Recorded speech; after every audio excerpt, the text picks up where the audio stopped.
Boom! What's up, fam? Anthony Johnson here today, co-founder of the Redman Group, founder of 21 Studios, 21 Convention, 22 Convention, Patriarch Convention, 21 University, 10,000 other things on the internet.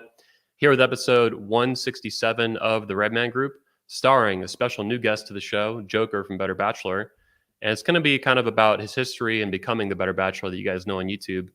He's actually achieved, as you see on the channel here, over 120 million views on his channel. Almost 400,000 subscribers, and he has another channel too, I think, with about 20,000 subscribers on top of that. So he's a big YouTuber in the Manosphere. He's really become a well-known voice. His videos are very popular, and some of his videos have well over 1 million views, 1.3, 1.3, 1.6. So big guy in the Manosphere. I'm excited to finally talk to him. It's the first time I've ever talked to him live here on video. It's been a great show. Before we get into the show, I do want to give a shout out to our sponsor, which is our own event. That is 21 Summit. Boom. Tickets now on sale, early bird tickets. The event starts in 131 days in Orlando, Florida this October. You can meet amazing speakers there like Coach Greg Adams, myself, Richard Grannon, Jack Donovan, Michael Foster, Elliot Hulse, Jesse Lee Peterson, and many more.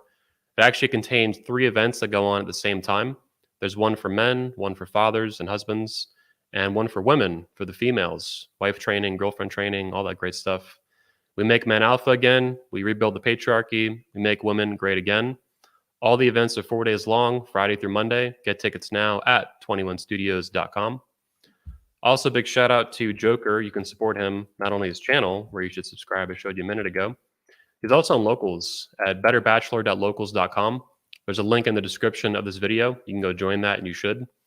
He actually is the reason that I started, or one of the main reasons anyway, that I started a Locals for 21 Studios after we got demonetized for a few weeks, kicked out of the YouTube Partner Program very suddenly, December 31st, I think, last year. So it's a few months ago. Joker, Better Bachelor, was one of the first guys I ever saw on Locals taking it seriously and preemptively planning ahead for any kind of, screwing around by YouTube where they demonetize you and, kick you out of the programs, cut your funds off, stuff like that. I've been on YouTube for a long time, so I'm thankful to follow in his footsteps with that. And our Locals is doing pretty good. So if you want to support our channel, just like Better Bachelors, you can go to 21studios.locals.com.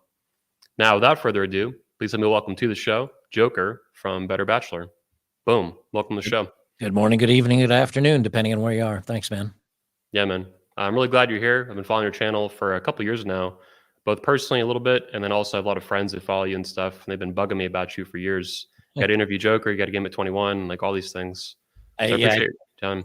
Yeah, thanks, man. Yeah, I tend to like, I'm leaving for Tennessee in 2-3 weeks, and then I'm down in Tennessee for a week, then Florida, and then I don't know what I'm going to do for the summer. I got to be in Tennessee for them. I got 25 acres I just purchased out there, so there'll be land clearing and marking off where I want the house, and then I'll probably leave. I mean, I've got a project manager there that's going to be handling that. Wow. And I'll probably tour around the summer and, I don't know, find some trouble to get into. I bought a little cargo van or a cargo trailer.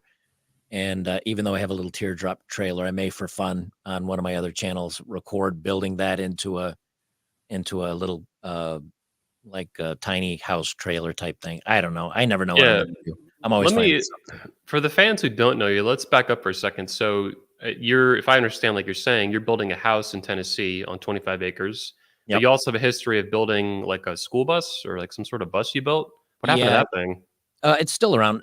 So long story short, or short story long, depending on how you want to look at it. I was a network engineer for a Fortune 500 company. They kind of started getting into a little bit into the woke politics. It got too stressful, like for what I wanted out of life. The money was good. I invested in Bitcoin when it was 3 figures, like $600, $800, $1,200, that kind of stuff. Damn. And then when that took off, I kind of said, all right, it gives me a little bit of leg room. And I quit the job, sold everything, sold my house, liquidated everything, and then backpacked around the world for about 15 months. I did 36 countries out of a backpack with just a tent and hostels. And that was life altering. I would suggest anyone to do that at least once in your life. Then I came back, took a 43-foot long old school bus, I think it's a 93 International and changed that into a nice little tiny house. Drove it around until it had transmission problems. And then I parked it in Wyoming until I can get somebody to work on it, and bought a little teardrop trailer to finish my summer off. And the bus will sit there at, we're going to have gas at, or diesel at $6 to $10, a gallon here for the next foreseeable future. And that Yeah. thing gets 5 miles to the gallon. I mean, Damn. it's huge. So I said, all right, I'm going to park that for a little while. Got the land, going to have clearing that. And then once that's done, I'll probably move the bus to the land. And then I want to buy another 3 to 5 acres.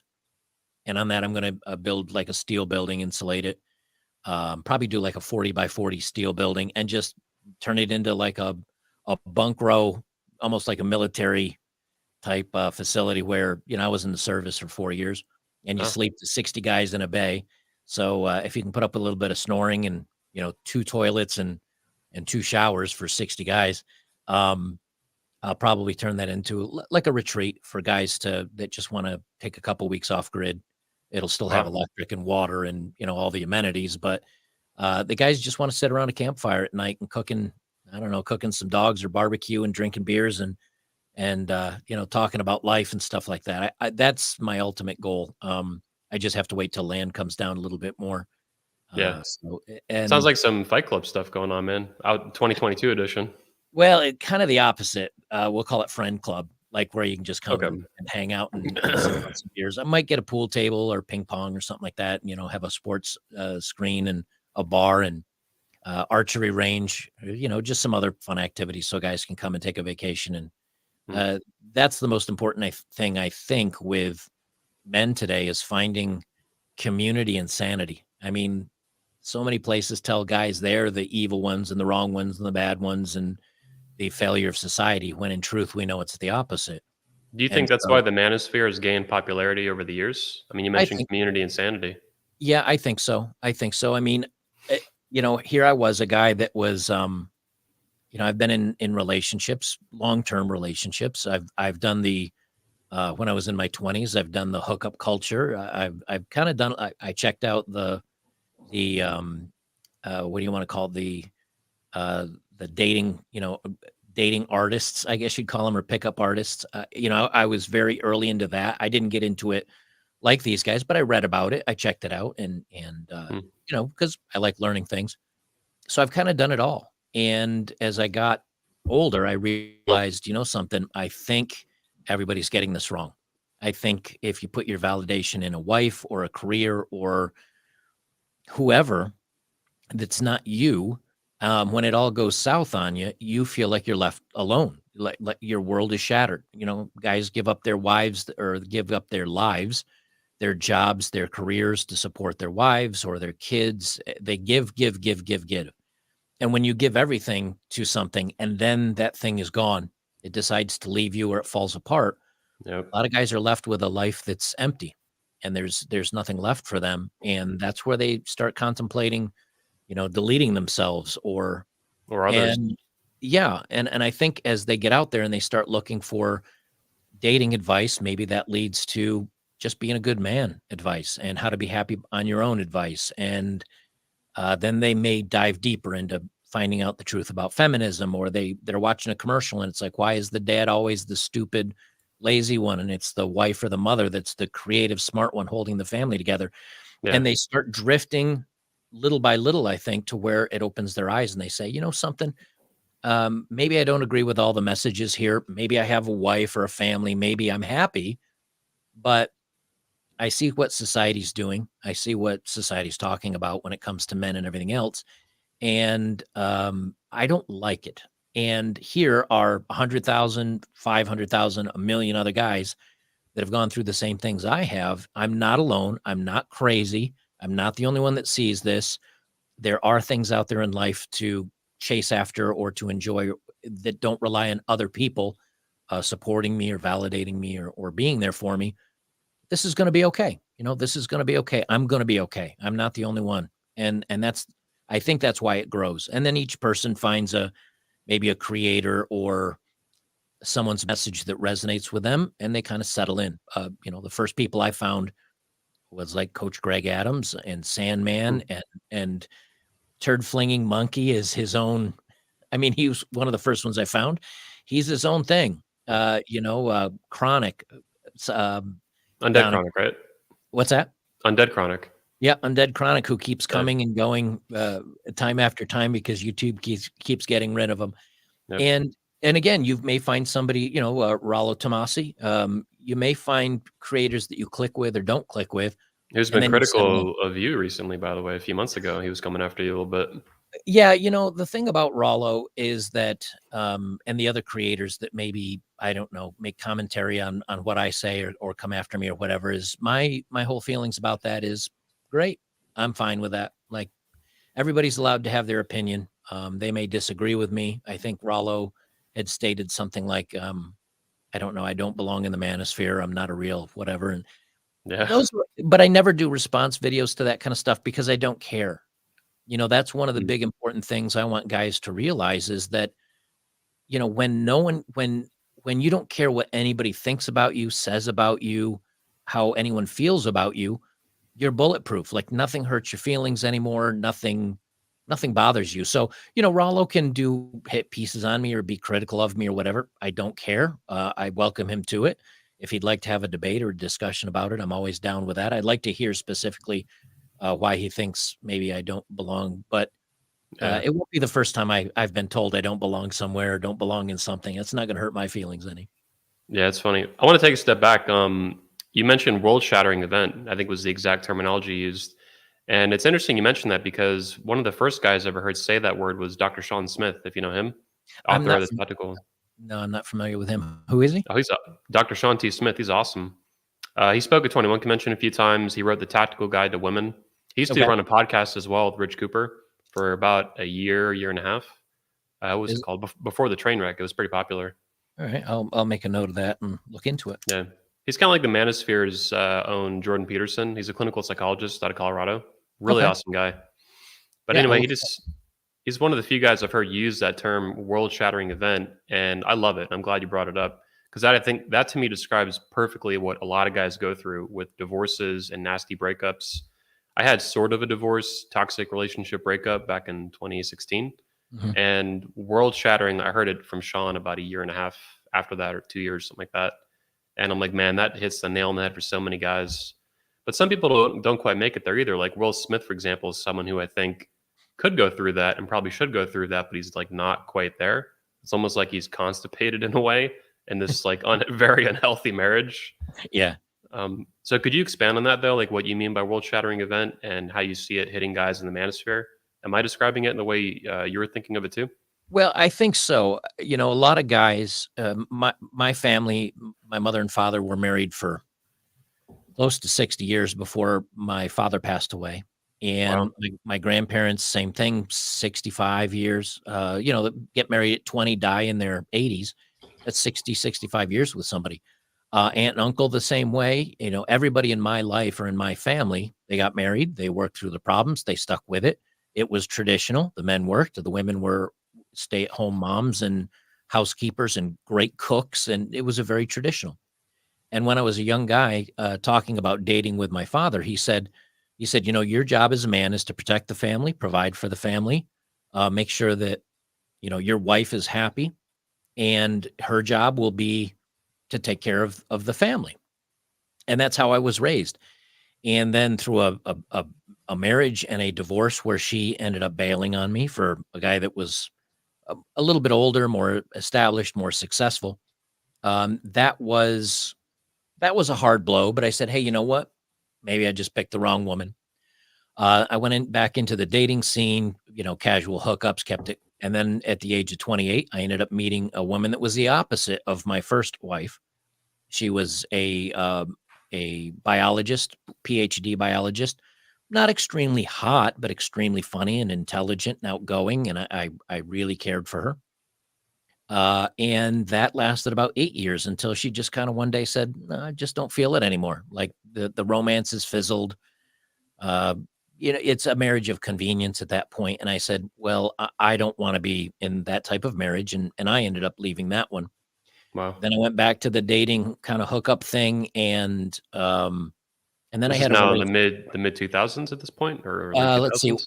So 2008 is when I got my second divorce. Okay. And then I kind of casually dated till 2014, 2015. Then I met somebody much younger than me. Um, but we had so many hobbies that were the same, and we liked the same things, and we had a similar outlook on life. And I thought, hey, this maybe I'm not going to get married again. But I never lost anything in a wedding or in a divorce because I never had much of anything. And I said, but I do like this person. I do care for this person. And come to find out, it was 100% an illusion. The good girl next door that I thought I was dating was sleeping around behind my back and lying to me and doing and just like that, I realized that I had been so fooled by a woman. I mean, and I won't say I was quote red pilled, but I knew what was up.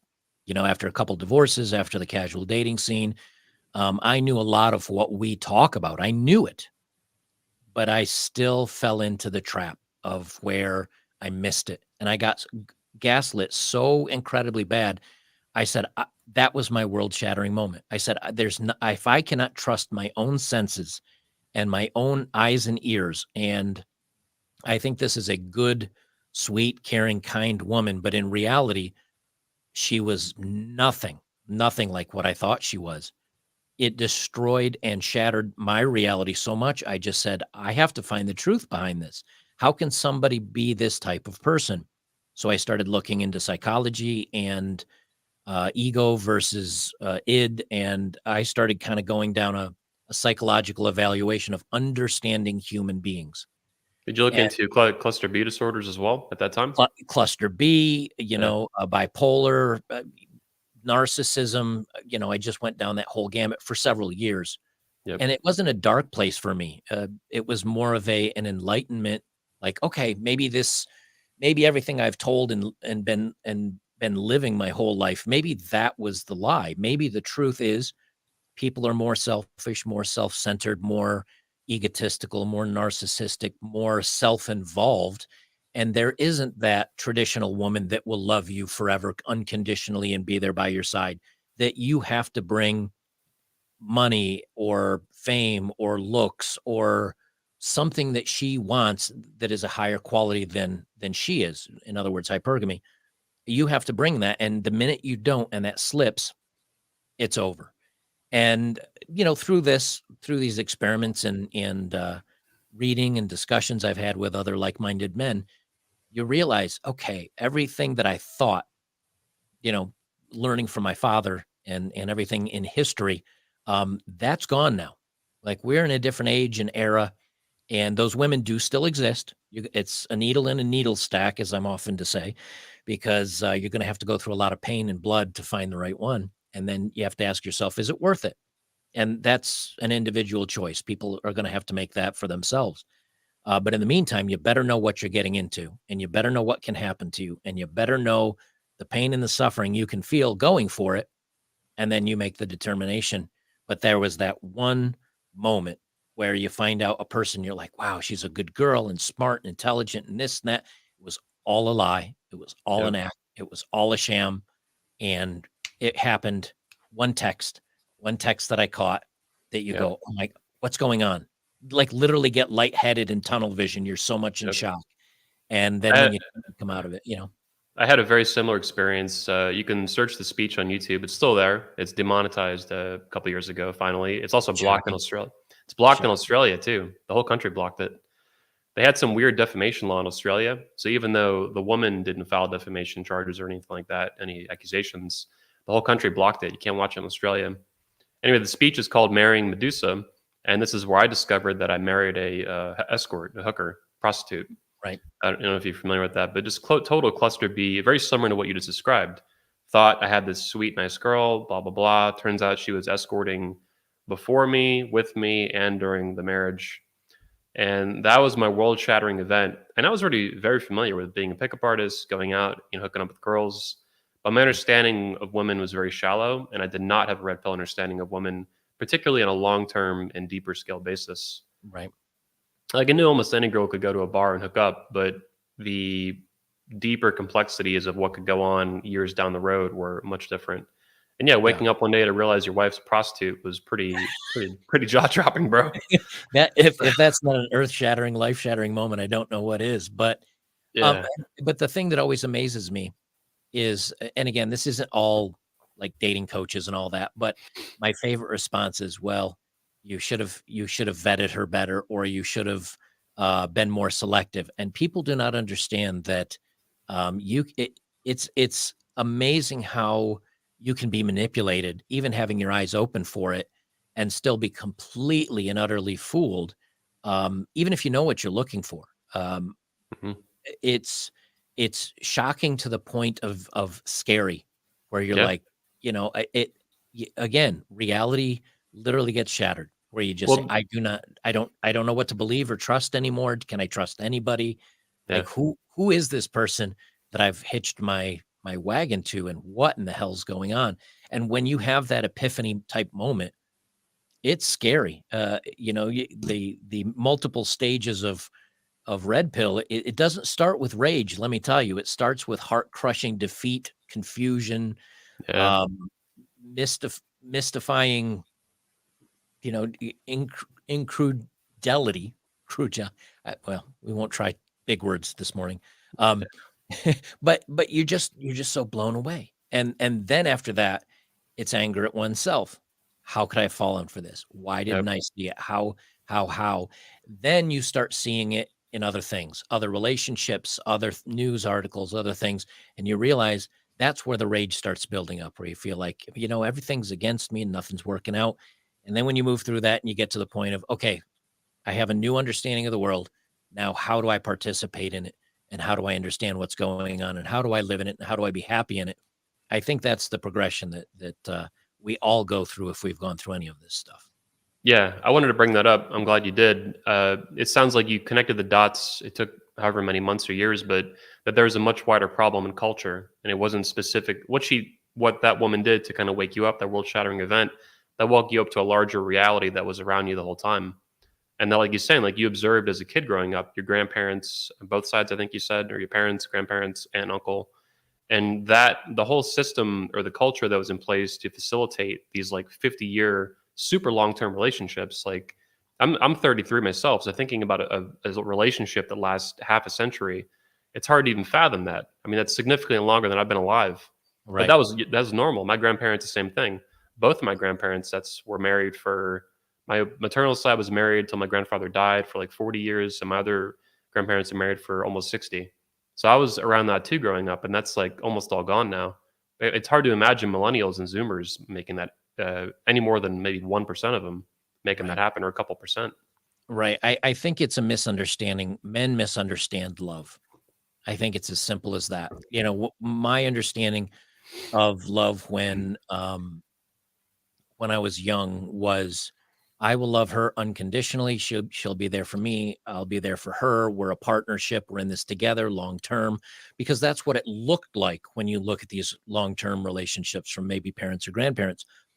But I think what was different then is and people can crap on the traditional relationship, but I think what was different then is a man worked hard, maybe built calluses, maybe broke a sweat, maybe worked in the sun, maybe, worked on a farm, whatever. He busted his ass and he came home with the money, but he also had the strength, and he had the independence, and he had the wherewithal to take care of a family. The woman's the woman's part of the relationship was equally as important, just completely different side of the coin. Well, he She had the provided, authority. He had the authority too, though. well, of course, of course. Yeah.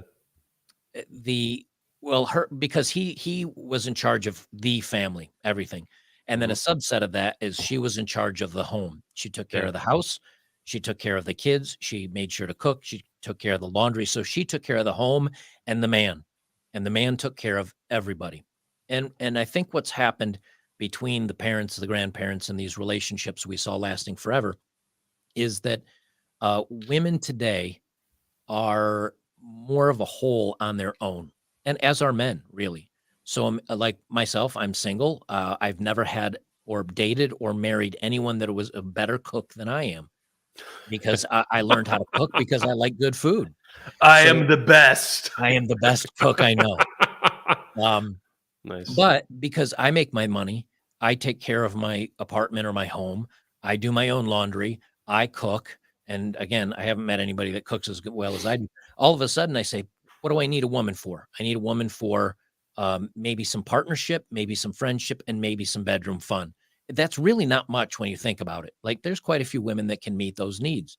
Then when you look at a woman and you say, okay, she can work now. The pay gap has been blown out of the water for years. So she can make as much money as a guy. She has a better chance of getting an interview, a better chance of actually getting the job than a man does now. Women are graduating college at 60% of the graduates are women, 40% are Yep. men. They're doing very well for themselves. So now a woman says, hey, you know what? I make my own money. I don't need to rely on a guy that could leave me and take the money away and leave me stranded. I take care of my own apartment, give or take, depending on some of the photos you see. I can cook or I can go get my own food.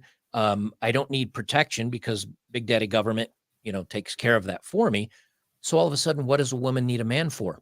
Hey, good looking guy, shag me, have a little bit of fun. But other than that, I don't need no man. And so what happens now is since there's no reliance on each other, at any point, either person could say, I'm done, or there's something better over here, or something more fun or more interesting. And of course, the butterflies and the feelings usually leave after 6 months to 2 years.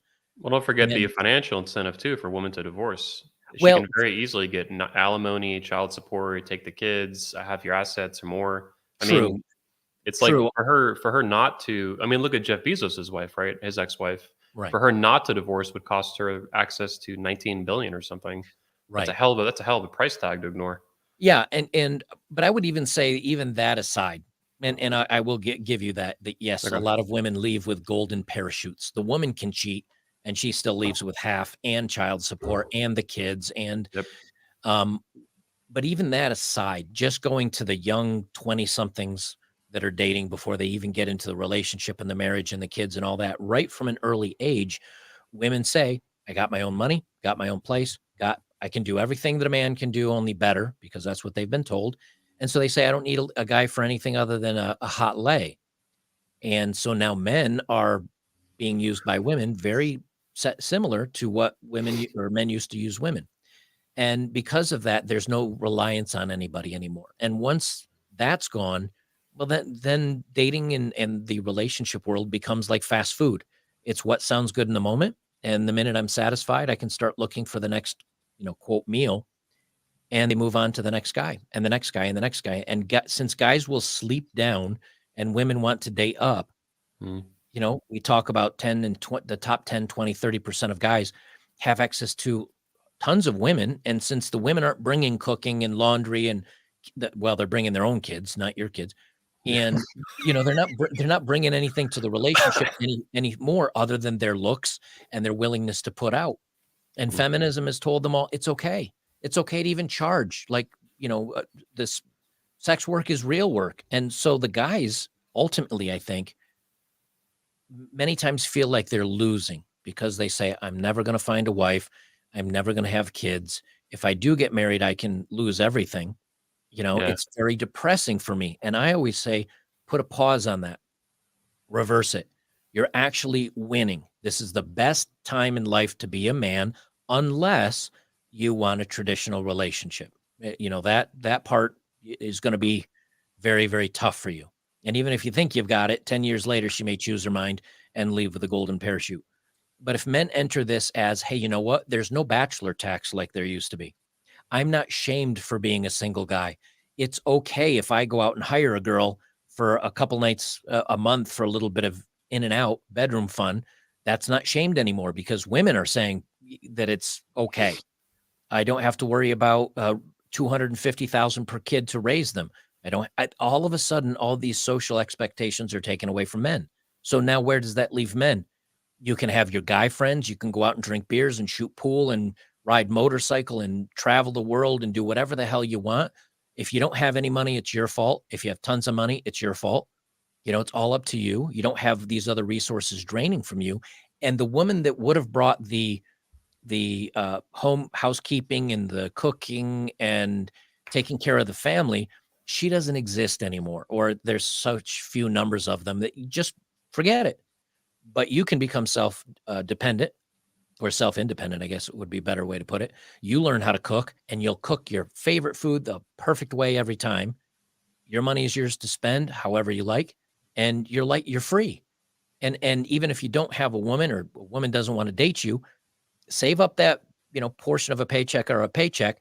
And instead of putting up with a wife that gives you, like, the starfish position in bed where she says, "Are you done yet? Because I want to go, jump on the phone," or whatever.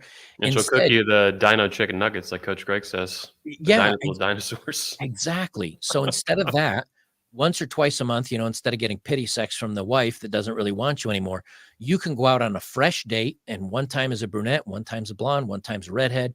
Pay $300-400, go out on a great date. It's going to end in you getting laid. Call it a good time and go home. A lot of guys may not want to do that, but smart men will adapt to the situation they're in. And this is the situation we're in. And you can either say, I want no part of it, I'm going to be independent, do my own thing, and kind of go your own way. Or you can say, hey, you know what? I still want to date, but I know the caveats of it. I know what to expect. I know I'm going to have to, be a 10, and I'll be lucky to have an 8 nowadays. Or I'm going to save up some money. I'll just rent a professional a couple times a month.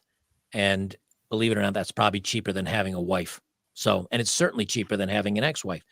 So I think Yeah. you just need to adjust the way that you look at the world, and you can still find happiness. I mean, there's many ways to find happiness. It's just not the traditional loving wife that will love you forever and be there forever, no matter what. It's just, that doesn't, it's there. But again, you're going to have to look awful hard and awful long to find it. And then you have to say, is it worth it? And that's for each individual to decide. Yeah, it's risk management is what it is. It's really Mhm. high risk, even if you can find it, which does take a ridiculously long amount of time. The dating Yep. pool has like changed massively, which brings me up to something you mentioned about a couple minutes ago here. It's something that annoys me, and I'm wondering if you have similar views or the same. So you mentioned like the guys getting all the girls are the top 10, 20, maybe 30%, somewhere in that top chunk of men, Yep. right? But then you get the tradcons and traditional conservatives, and they blame men for hookup culture and all this stuff. And it's like, man, you're just whitewashing or generalizing all men to be doing this behavior.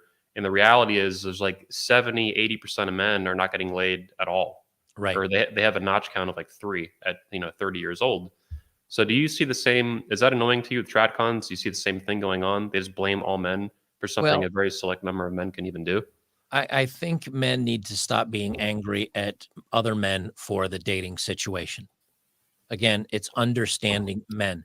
There are men that will sleep with married women. There are married women that'll sleep with married men, or however, people are going to do what's in their best interest. Again, we're in a very selfish society.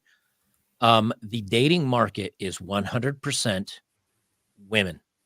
And what I mean by that is, if women collectively today said, you don't get in my pants unless you say we're in a dedicated relationship, one-on-one, you have to date me for a while, at whatever that time frame is, take me on dates, let me get to know the real you, and I want to understand that you are a good man. Then you get in my panties. If all women said that tomorrow, dating market would change 100%. The Yep. players would be called players, and they wouldn't get any action. The guys that are maybe the hardworking blue collar guy that would jump through hoops to be good for a woman would find that out, because again, there's only so many men and so many women to go around. And it's a supply and demand thing. But when women say, he doesn't have to prove himself to me, he doesn't have to really even treat me well, but if he's super hot and I get to go out with him and he gives me the tingles, I'll sleep with him to try to capture him and to try to make him want me. Well, those guys are not going to settle for one. They've got 20 others that are out there trying to do the same thing. And so Yep. the top 10 or 20% of guys, they're not dictating the market, they're reacting to it. And they're smart for doing so. I mean, if Yeah. if girls were knocking on my door, I can say, "Oh, I'm a, relatively traditional guy." But look, if I had 8s, 9s, and 10s banging my door down, wanting to just come over, and don't even worry about a date. We met on Tinder, and I'll come over and smash. Yep. What guy's going to be like, "No, I really don't want to sleep with an incredibly hot." Of course they are. Of course they are. The rest of the guys, the other 70, 80%, yeah, they're going to be upset. But you can't blame the 10 or 20% of guys for taking advantage of it, because Bingo. You know, we all would. I think at least most men. The other thing is if you're a guy like me, I'll just use myself as an example. I'm bald. I'm 5'6".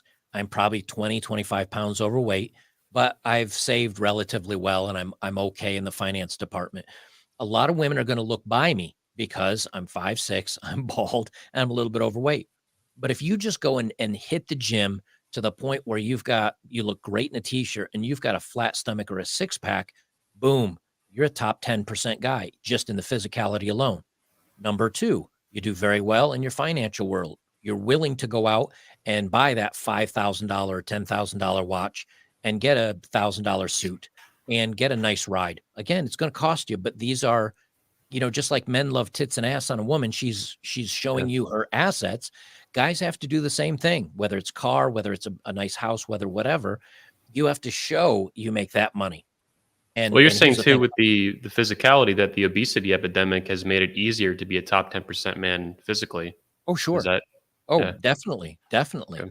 I mean, again, if you just watch your diet, a six pack is never earned in the gym. Just go look at some of these power lifters that are 350 pounds that can deadlift 1,000 pounds. None of them have a six pack. They got Mm, what looks like a beer gut, and it's really 40 pounds of knotted muscle. yeah. All you have to do is watch your diet, and you'll slim up. You'll become a skinny fat dude, as they call them. Then you hit the gym. Then you start building that muscle. Well, you do all that, you're a 10 percenter. Now, how hard is it income wise to become a 10 percenter? That's pretty tough. That's pretty tough. I'm never going to be taller than I am. But if you also um, dress well and you can and you're comfortable in a social situation where you can talk to anyone about anything and you're funny with the jokes and you crack wise and there's that test women will put you through to try to see if they can make you uncomfortable, a crap test. And if they can make you uncomfortable and throw you off your game, they realize you're weak minded. But if you don't fall for any of that and you're just, hey, nothing bothers me, everything's fine, go ahead and crap on me, I just won't talk to you anymore. That's also top 10 or 20% guy. So there's many ways that if you're an average guy, you can become a 7. If you're a 7, you can become a 9. It's just going to take work. And it's a lot easier for people today to say, you know what? Screw this. This is unfair. The market's unfair. These tall, natural born, Henry Cavill looking dudes, they get all the game. Screw it. I'm out. The world's unfair.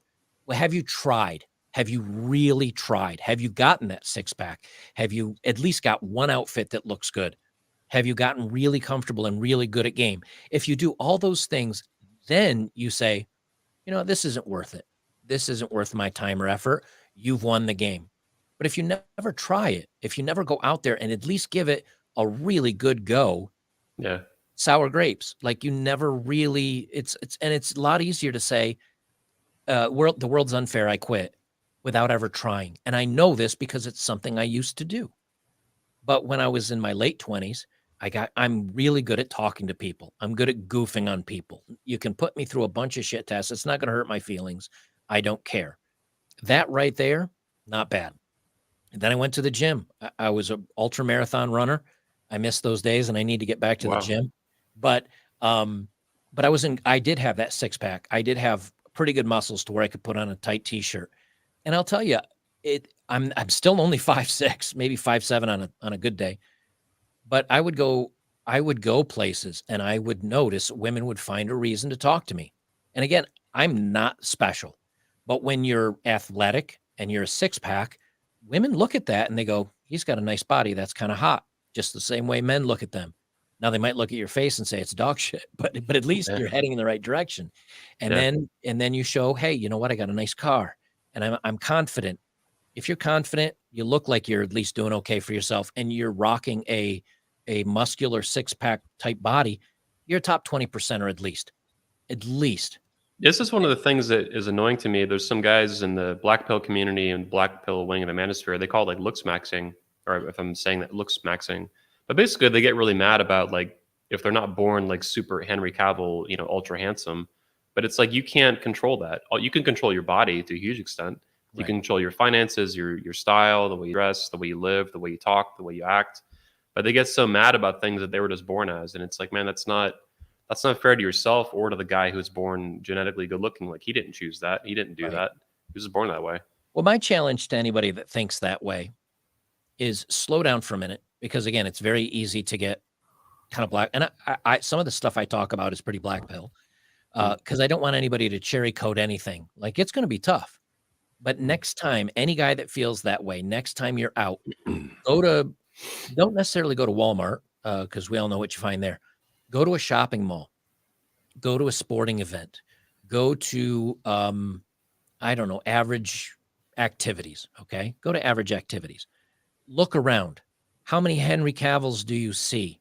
How many guys do you see you look at and you go, damn, like that dude, the ladies love him. Is it really that many? Or do you see a lot of guys that maybe are taller than you, maybe are more fit than you, maybe are better looking, but how many of them are all in one package? And the Yeah. truth of it is, it's really not. I mean, how many people on a daily basis walk by you and they're so jacked, you look at them and you're like, dude, like he hits the gym.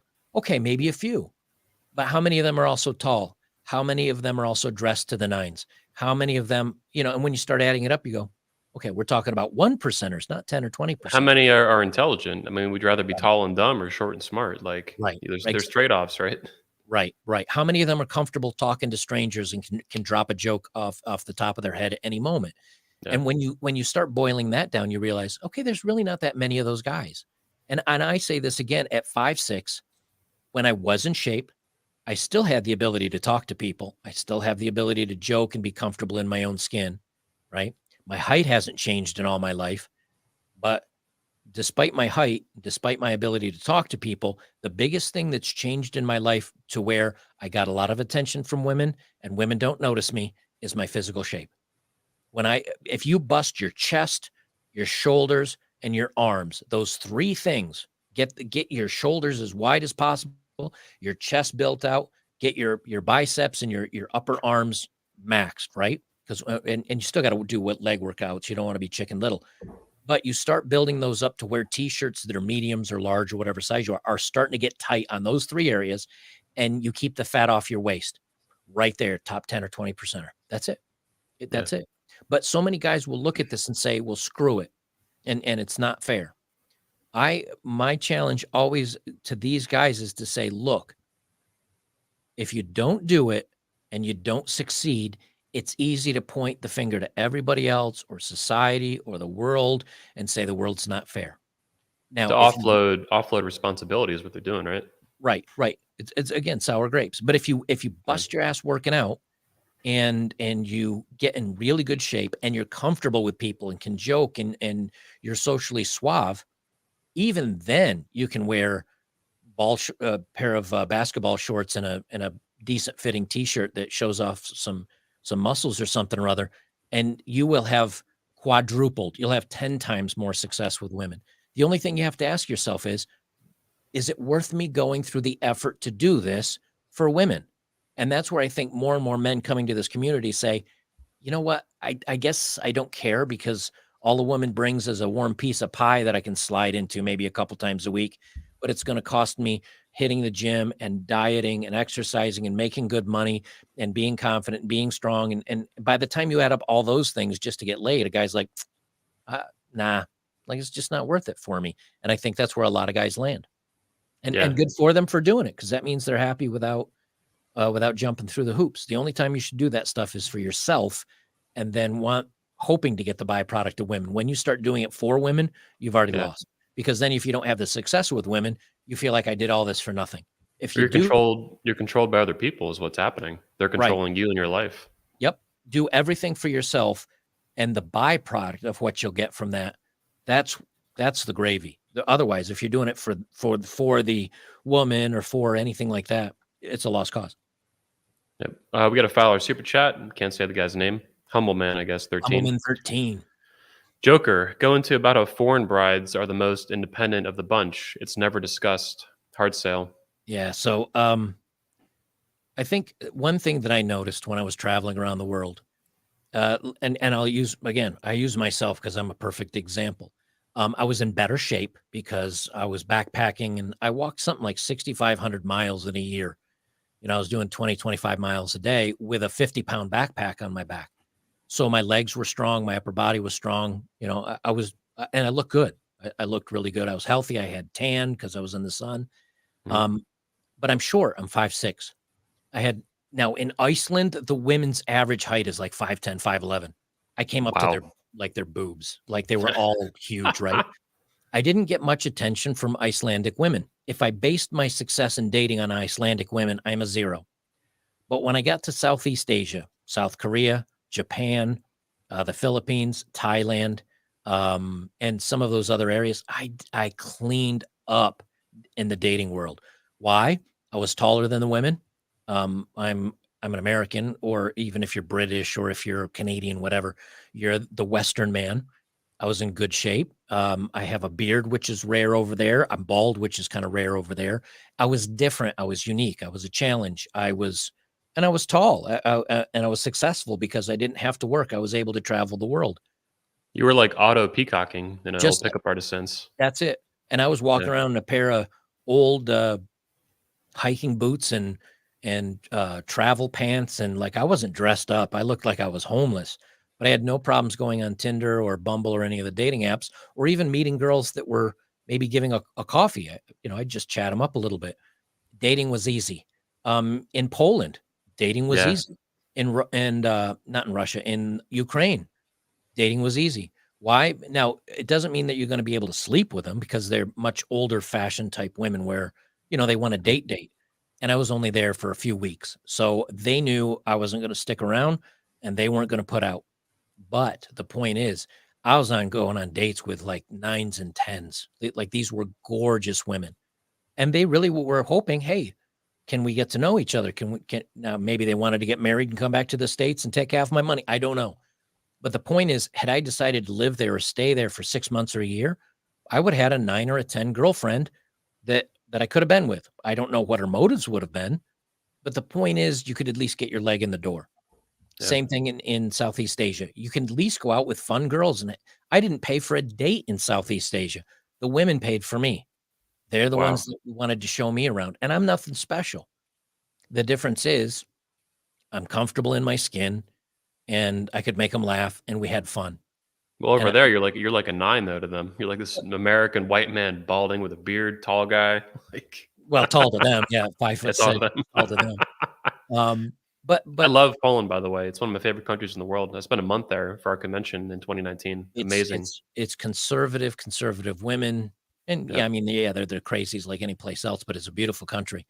Mhm. Um, but my whole point is that you gotta get out there and you gotta I mean, if it's important to you, a flight to Thailand, $1,200, maybe round trip might cost you, I don't know, 1,500, but to stay there in a hostel, $5 a night in a like five-star hostel where it's beautiful, Wi-Fi, you know, good food.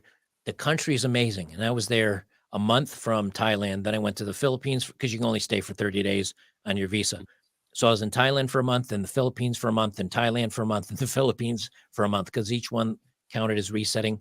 And those Mm. 4 months, my God, I lived like a king. $5 a night in a beautiful hostel, a hotel room on the beach, $13 a night. Not in one of the main cities, but out of the way. Women that would happily go on a date with you and spend the night with you, or a week with you, or a couple weeks with you, uh, work time permitting. They'd cook you dinner, they'd pay for the restaurants, and you wake up and she's washing your clothes in the sink because a lot of places don't have the washing machines and dryers. So they still do laundry in some of the smaller towns by hand. And Wow. you wake up and it's 7:30 in the morning, your breakfast's almost done, and she's washing your clothes with a bar of soap in a sink and wringing it out, hanging it up so you have something. And you're like, what in the like? I'm just some loser chump here, and this girl's treating me like a 5-star. So Can you imagine an American millennial girl, some thought, doing that? Hand washing your clothes, cooking you yeah, breakfast at 8 in the morning? Like, never, I've never even heard of that in America in my never. lifetime. Never, never, never. And but that's okay. Again, assuming the world is this way and there's nothing you can do about it. Have you traveled the world? Have you done the best you can do for yourself? Are you Mm. in great? Have you maximized all the things that are available to you to maximize? And have you looked at all options? And if you've done that and you say it's not worth it for me, you've won. If you do that and you say, you know what, all this does is get me laid, but these women aren't worth it. But you determine that, not society. You determine that for yourself, and you're okay with it. you've won. If you go out and you're dating and you're having a pretty good time of it, and you can take yourself from being a 5 to a 7 or a 7 to an 8, and you find, hey, you know what? I'm hooking up with girls. I'm enjoying this. Yeah, it's costing me the dates. No, I don't keep them around for very long, but I enjoy it and it's worth it to you. You've won. Always look for what's going to allow you to win. And if you don't win because you didn't try, then you've lost. You haven't won anything. At least try if it's important to you, Well, or it's like walk the away. old saying. The old saying is, what is it? You miss 100% of the shots you don't take. You just Exactly. automatically screwed yourself. Yeah. Exactly. Exactly. And I can say for me, I was lucky enough that being kind of a skinny guy, my muscles show up pretty well when I am skinny, not like a fat bastard that I am now. But when I was pretty successful dating when I was younger, before the internet, before social media, before the dating apps. I did great. And you know something? Now it's different, even for me. Like I've been on a dating app. My God, swiping, good luck. Getting a conversation, good luck. Getting her to participate in the conversation is like dragging a zombie out of the grave and trying to have a conversation with it. That's where I said, you know what? I've done okay in my life. Things have changed in the last 5 or 7 years. The effort, it's not worth the effort to me anymore. I'm going to move on with my life, and I'm going to travel, and I'm going to make money, and I'm going to have fun, and it's okay. All you have to do is realize I don't need that. Now I'm going to look for something else that's going to make me happy. And once you've done that, you're good. Now, is this kind of like an enjoy the decline mindset, or is it a little bit Yeah, I'm, tangent to I'm, that? I'm no, I'm very much now. I've got the lawn chair out. I got the cold beer. I got the barbecue on the grill next to me, sitting on a hilltop, watching society just run like ants and go crazy. Burn. Because Yeah. you have to. I mean, I'll go down a rabbit trail here, but look at the latest offerings from Disney and the Marvel universe. They're all women, brave, strong men, incompetent, and stupid. Look at the TV shows, same thing. Look at commercials, same thing. Look at Johnny Depp's trial. Yeah. The people sat and watched and got the evidence and made up their own mind that this guy was railroaded, that she's probably the bad, manipulative, harmful one, and there's still people out there saying that she's raked under the coals, and this is why women struggle, because no one believes them. No, we got to see the proof. We got to see the evidence. We got to make the minds up for themselves. But there's still people out there saying that she's wrong and he's okay. He got away with this because of patriarch. Look, we see what society's doing. You have two options. You can try to participate, which means, if you're on social media, put your pronouns in your bio, cheer on the rainbow flag, the LGHDTV society. Um, uh, be okay with them making fun of you and calling you patriarchal and saying that you're all these negative things. You either are going to say, I put up with this so I can participate in society, or you say, you know what? I don't care about society that badly. I'm going to make my money. I'm going to find my own way to be happy and successful, and I'm out. Those are really the only two choices. And then it's surprise Pikachu face when men back out of society and a woman gets attacked on a subway and guys are like, you're brave and strong, deal with it yourself. Yeah. Or if I jump in there, she's going to say that I was, part of the group that was trying to take advantage of her and I get arrested. I saw Or a new video just yesterday in New York on a New York subway. The exact yeah, thing you're talking about. Maybe you yep. saw that. And now Yeah. now guys are like, you know what? Number one, I could get blamed for this. Number two, I certainly won't be praised as a hero out of Yeah. this. Number three, I might get knifed. And number four, you expect this of me after crapping on me for the last decade? I don't think so. Yeah. And more men are, and this is the downfall of society. When strong men walk away, all you're left with is the weak men that will bow down to women's whims and wills, and it'll become a very emotional, non-logical society. Things will fall off a cliff. And then when it reaches bottom and everybody's screaming for the strong men, strong guys will have to make that determination of, am I going to come back and be part of this society, or is it not worth it for me anymore?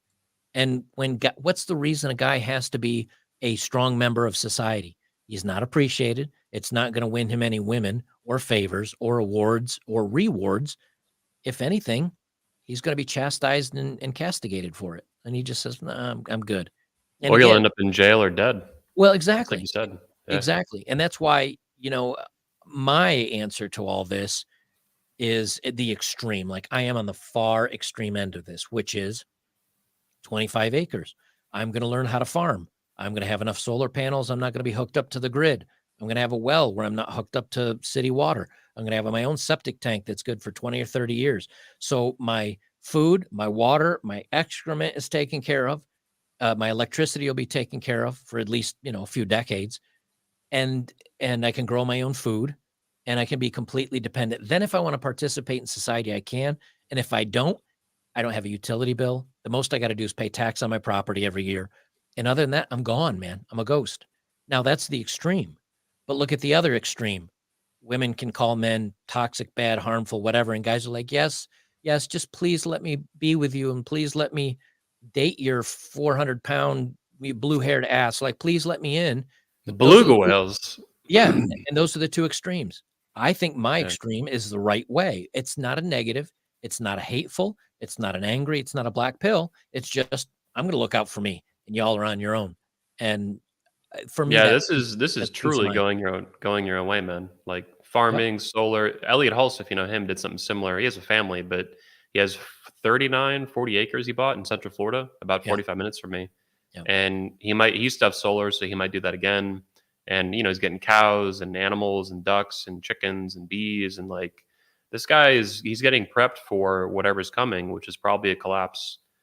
Before I ask you the next question, I actually want to ask you a little bit about collapse. I want to give a shout out to this guy. I'm talking to this guy on Instagram a little bit, so thanks for the super chat. 99 bucks. I'm in my late 50s, president of 2 companies, wealthy, very fit. I deal with young women. They cannot even get up and make my morning coffee without drama. Women don't want children. Enjoy life while the West plunges it to its death. ADJ did great on Piers Morgan show. Now Thanks. keep that photo up for a second. What do you Sure. notice about the guy? He's center of attention in his own photo, and he's got a girl that's Yeah. secondary, leaning on him, part of the photo though. That's Yep. the way you need to look at it, is live your life for yourself. And if you want someone to be able to be part of it, you allow it. And I don't mean that like she's property. I don't mean that. I just mean live your life for you. And if she wants to be a part of it, she'll come along for the ride. And if she doesn't, then she won't. But the minute that you let her take control of the relationship and you're part of her life, then when she decides that you're not necessary or there's someone better that comes along, you're out and you gave up what you wanted, your career path, your life, your hobbies, your passions for someone that probably will throw you aside. As long as you live your life for yourself, whether you have someone or not, you're going to win. And that's Yeah. what I think men get wrong. You don't live for women, you live for yourself, and the women will want to be a part of that. Yeah. It's very attractive too when you live this way. I mean, this attitude is extremely attractive to women. Hmm. They're drawn to this like magnets. They get variations of this from the alpha male, the Chads and the Chadzillas off Tinder. These Well, guys just do what they want, that they're living their own life. right. Why do women chase the bad boys? It's because the bad boys don't care about them. The bad boys are going to Yeah. do what they want to do, and the women find it exciting and want to be a part of it. The minute that a man says, I'll do anything for you, baby, boom, panties dry Yep. as the Sahara Desert. Yep. She's done because she has you. And what women think, and this is what's really crazy to me, what women will think is, I must be the best thing he's ever had because he's willing to give up everything for me. Well, Hmm. I don't want to be the best thing he's ever had. I want a guy that could have anyone but chooses me, Yep. which is counterintuitive to the way men think. But Yeah. doesn't want to be the best thing he's ever had. A woman wants to win his approval and his love and his attention so much that she feels like she's lucky to have him. If it's the Yes. other way around where she feels he's lucky to have her, forget it. Well, you Never mentioned will. it earlier. Should they crap test you, as you said, Yep. because they're testing you for psychological strength. And if you're stronger than her, that's attractive. And if you're weaker than her, that's repellent. Right. And And it she can't, she she needs you to be stronger too. She needs that. She doesn't yeah. feel safe otherwise. And it can't be a game. You can't fake it. Yeah, It can't it's gotta be be real. because if it Yeah. is, she'll eventually catch on. And how do you Mhm. get to that place? By living for you, by doing what's right for you, by chasing your dreams. And then if she says, well, that's it, I'm not talking to you anymore. You go, okay, well, good luck to you. And I'm glad we hung out. And you keep zipping down your path. And what she's going to realize is she's sitting in the passenger lane, not even in the passenger seat anymore. She's standing by the side of the road and you just kept trucking on. And she's going Yeah. to say, maybe I should not have bailed on that guy. Like he's got it together. But if he's willing to park the car while she has a hissy fit over on the side of the road and wait for her, she's going to be like, nah, you don't have enough drive and ambition. But it can't be an act. And the only way it won't be an act is if you don't care, if you just worry about your life, and then you can modify a way to let her glam on and come with you. But another super chat, by the way. Excel Self, 1999. Thank you, sir. Focus on your money. Focus on your health. Don't base your worth on a woman. A woman. Working out has helped me so much. I got a pick at 230 pounds looking like a pig. Now I got muscle and feel like a threat. Lift weights for you. Yep. Good stuff, man. And it's confidence and it's healthy. Yeah. Yeah, strength training, I've heard it called from one of our old speakers, Skylar Tanner. It's like the closest thing there is to a magic pill. Lifting weights. It has huge impacts on all of your biomarkers, even like the telomeres and like this deep cellular stuff in your genes. Like it's huge. Testosterone. It lowers estrogen, raises testosterone. I have a neck injury from I was 21, 22 years old doing jujitsu, and I got thrown and it wrenched my neck and tore a muscle somewhere above my shoulder blade. I think it's the rhomboid muscle. That thing will bother me and ache and pain, and I'm laying in bed and I have to take hot showers to stretch it. But when I've gone to the gym for a month or two and I'm doing various lifts that strengthen my back and my neck and my shoulders, the pain goes away. The other muscles become strong enough to make up for the support lost by that one muscle that's giving me pain. Fasting is another way to feel like a superhero, man. If you can make a week-long fast, your energy, you only need 4 or 5 hours of sleep. There's lots of things out there, but the worst thing a guy can do for himself is to do nothing. The minute you do nothing but just bitch, you've lost. And just go with the flow. One of our guys I had on the other week on the show, Richard Grannon, he says, I don't know if he made it up, but I've heard him say it. And it's only dead fish go with the flow. Yep. And it's like, man, you got to work on it. You got to work on it. And for me, sorry, it's a little warm in this room here. Not even strong enough to get out a shirt. I got to go back to the gym myself here. For me, what I find is that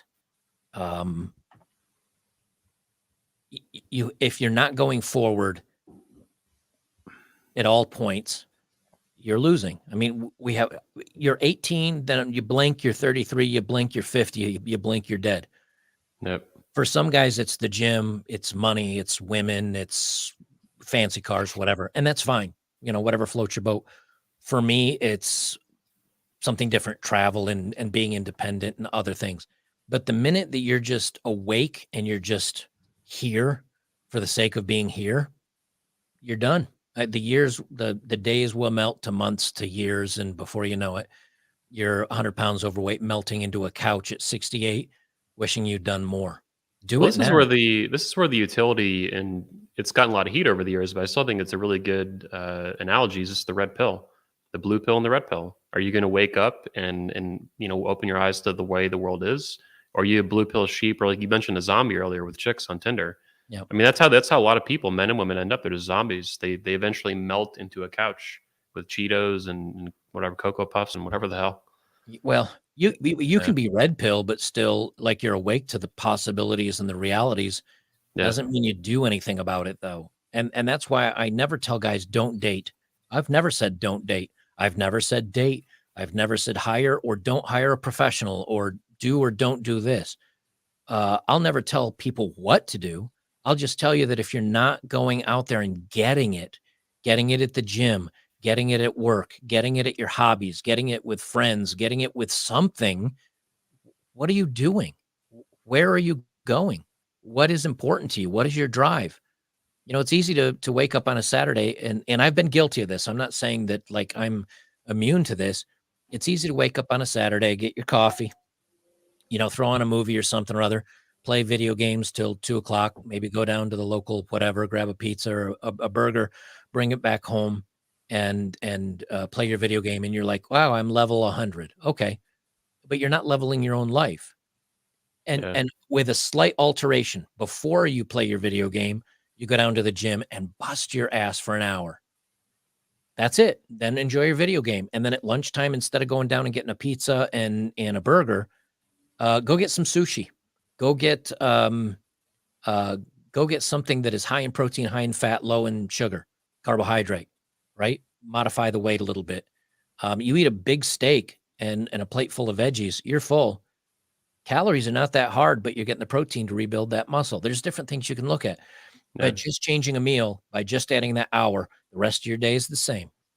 But you're moving in a direction where in a month, 3 months, 4 months, 5 months, you may be the same weight, but you've added 20 pounds of muscle and removed 20 pounds of fat or 10 pounds or whatever. But the thing is, it's not even the speed in which you go at it. It's just that you're doing it and you're getting positive results out of it. And then if it takes you a year or two, what was everybody doing before pre-lockdown from the bug, right? Yeah. Here we are 2 years later. Are you Yeah. jacked? Are you richer? Are you any better than you were before? And if the answer is no, there's 2 years gone. You got, 60, 50, 40, whatever years left. And it's Goes all on 2 you years. too. It's That's every it. day is your responsibility. Every hour, every minute. Yeah. Yep. Very few people can really blame the outside for their lack of success. Very few people can. Yeah. It's usually the lack of willpower and the lack of motivation and the lack of just doing it. And if I'm a big fan of David Goggins. If you haven't read David Goggins' book, You Can't Hurt Me, here's a guy that with zero training. I mean, he was in the military, but he was also overweight by quite a bit. Is this the There's guy a who guy. yells a lot? I like this guy. I think he Um, curses a lot and yells a lot. I see him no, on Instagram. I don't think he yells, but I might be thinking um, of someone else. Hang on. but his whole thing is that he was overweight and he ran an ultra marathon, and he's like, I was peeing blood. Oh, I love this guy. I know this guy on Instagram. Yeah. Yeah, he's like, I was peeing blood and I passed out and I had ripped the skin off of my feet, and people are like, "Are you mad?" And he's like, I just didn't want to give up. And I think he's ran an ultra marathon on 3 broken toes and ran 200 miles. Like, there's Just no, pulled him up here. yeah, David Goggins is a monster. But but see that photo that you've got right there of him on the right, where he's in the white with the where he's overweight there. This The one. big Yeah. picture, the Oh biggest yeah. picture Yeah. right Yeah. there, right. You look at that. Okay, he ran an ultra marathon at the big guy weight. Wow. And he was peeing blood, and he gave himself rhabdo and all these other problems. But he still ran an ultra marathon. Why? Willpower. 100%. I'm just not going to stop.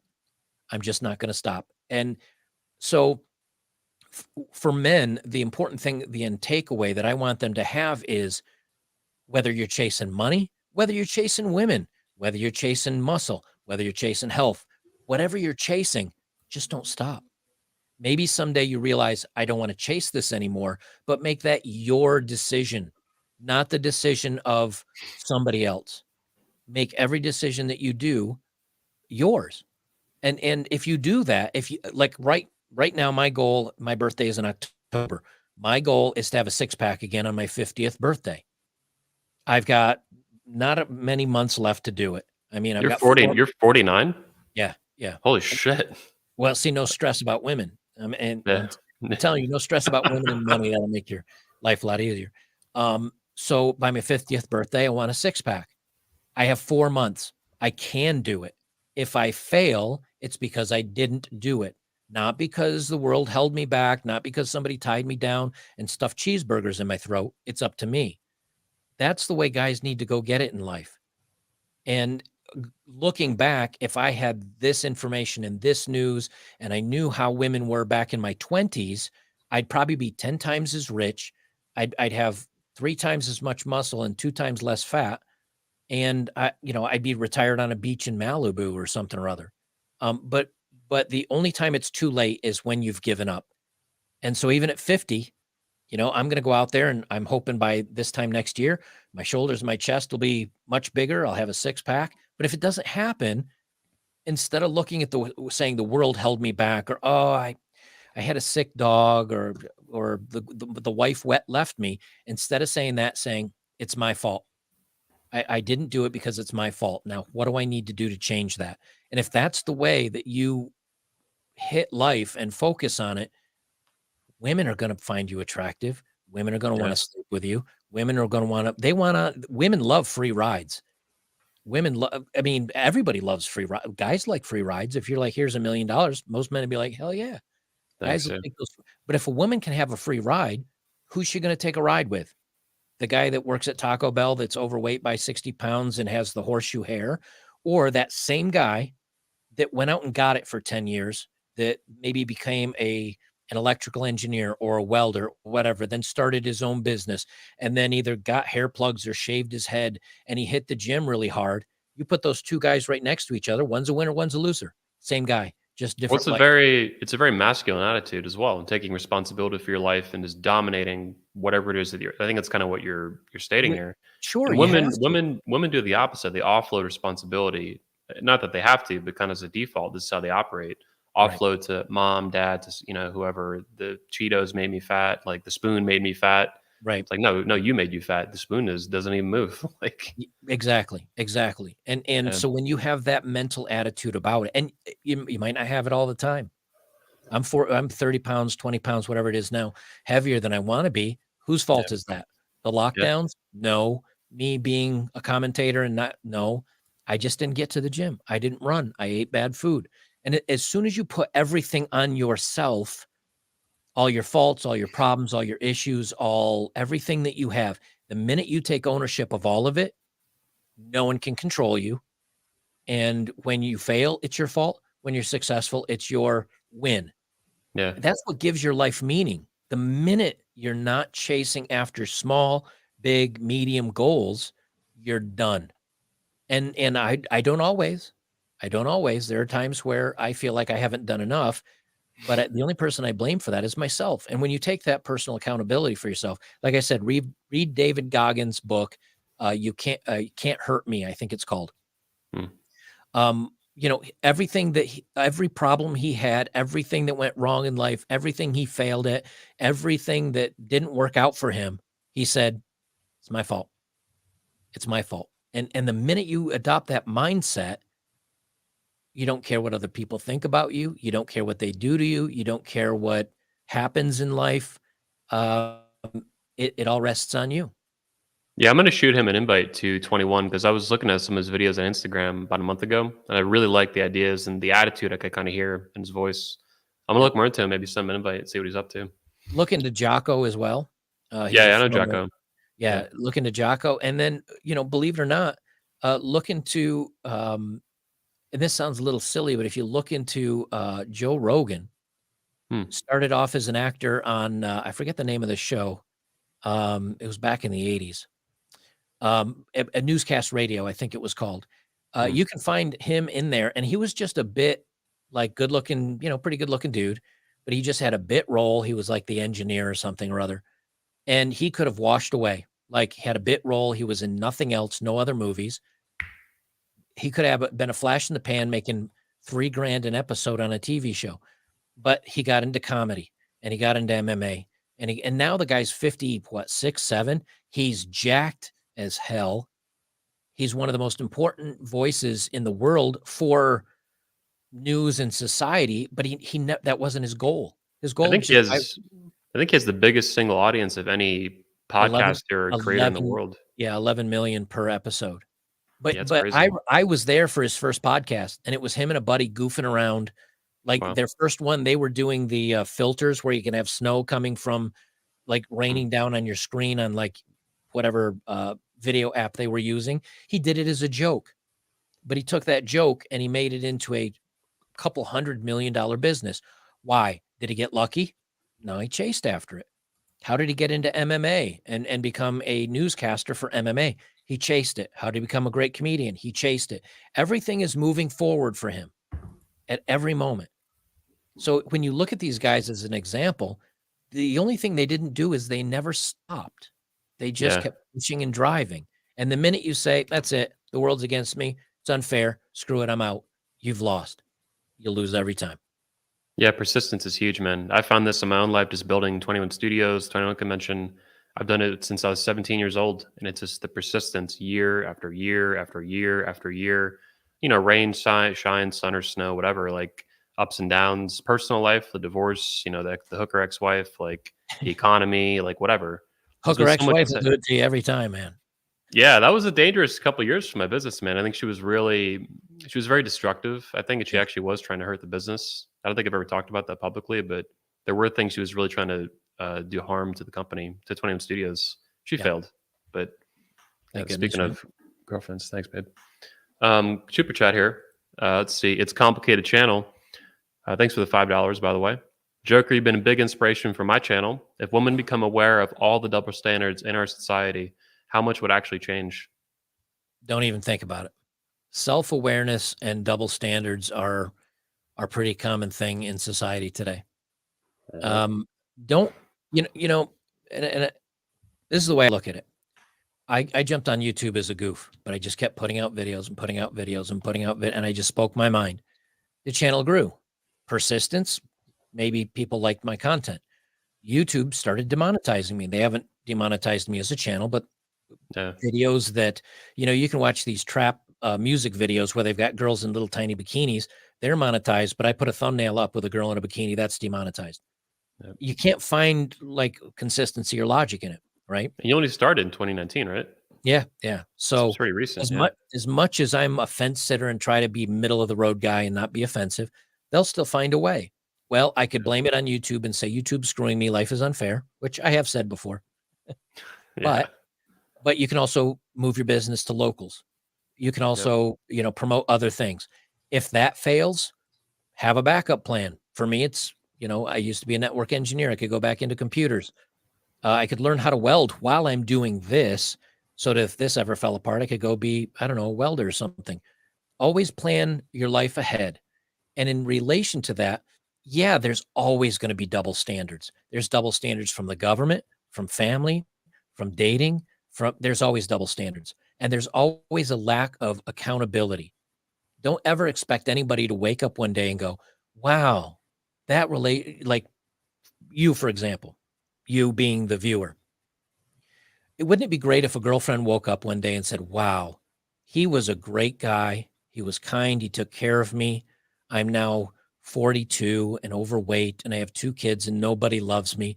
I wish I had stayed with XYZ, this guy, you, the viewer. Maybe that'll happen. Maybe most likely it won't. And even if it did happen, she's not going to tell you. You're never going to get that validation. Instead, you have to realize that you are the best thing anybody can ever have, that you are a catch, that everybody's lucky to be in your life. And it's not being a jerk or being thick-headed. It's saying, I bring a lot to the table and I know it. And when you know it, it doesn't matter what anybody else thinks. You know it. And so when people... That's too that's a peace of mind money can't buy, man. To actually have that and not fake it and feel it is huge. People would pay millions for that if they could. Billions. Yep. And so the double standards are always going to exist and the lack of accountability is always going to exist. But don't count on it. Don't think it's going to happen, because the same companies will come out 2 years. They realize all this go woke or get woke and go broke. They'll come right out and you know what? They're going to say, hey, we never put down men. We were just supporting women, but we never put down men. Men are great. Yeah. Men are awesome. You can be like, they're gaslighting me. Like I remember in these movies, doesn't matter. There's never any accountability. So don't expect it. Don't expect anyone to do you any favors or to validate you or make you feel better, because eventually when you're in the right mindset, you not only do you not need it, don't really want it. You don't want people to pander to you, because when they do, you'll be like, shove off. I know the real you. That mindset, again, it makes you bulletproof, and more men need that. The more it's not even not caring. I care a lot.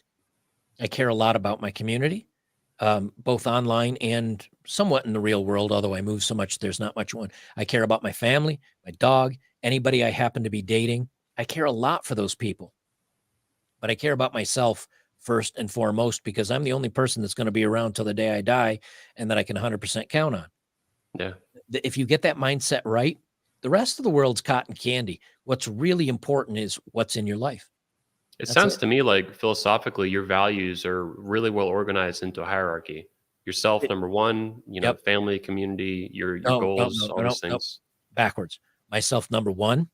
Yeah. And 2. And 3. And like 90% of my value, honestly, I mean this, 90% of my value is in myself. If my dog dies, I'm extremely sad, but it doesn't alter my life. My father just passed away a few months ago. Very Yeah. sad for it. Doesn't alter my life. If my mother were to pass, wouldn't alter my life. Now, will I alter my life to help them? Will I alter my finances to help them? Yes. But in the main scheme of life, you're the only one that will be there forever. It's got to be 90% of your value. And if you have a woman that is 10% of the value of your life, doesn't mean you treat her poorly. It doesn't mean that you talk down to her. It doesn't mean that you're rude or condescending or you don't value her.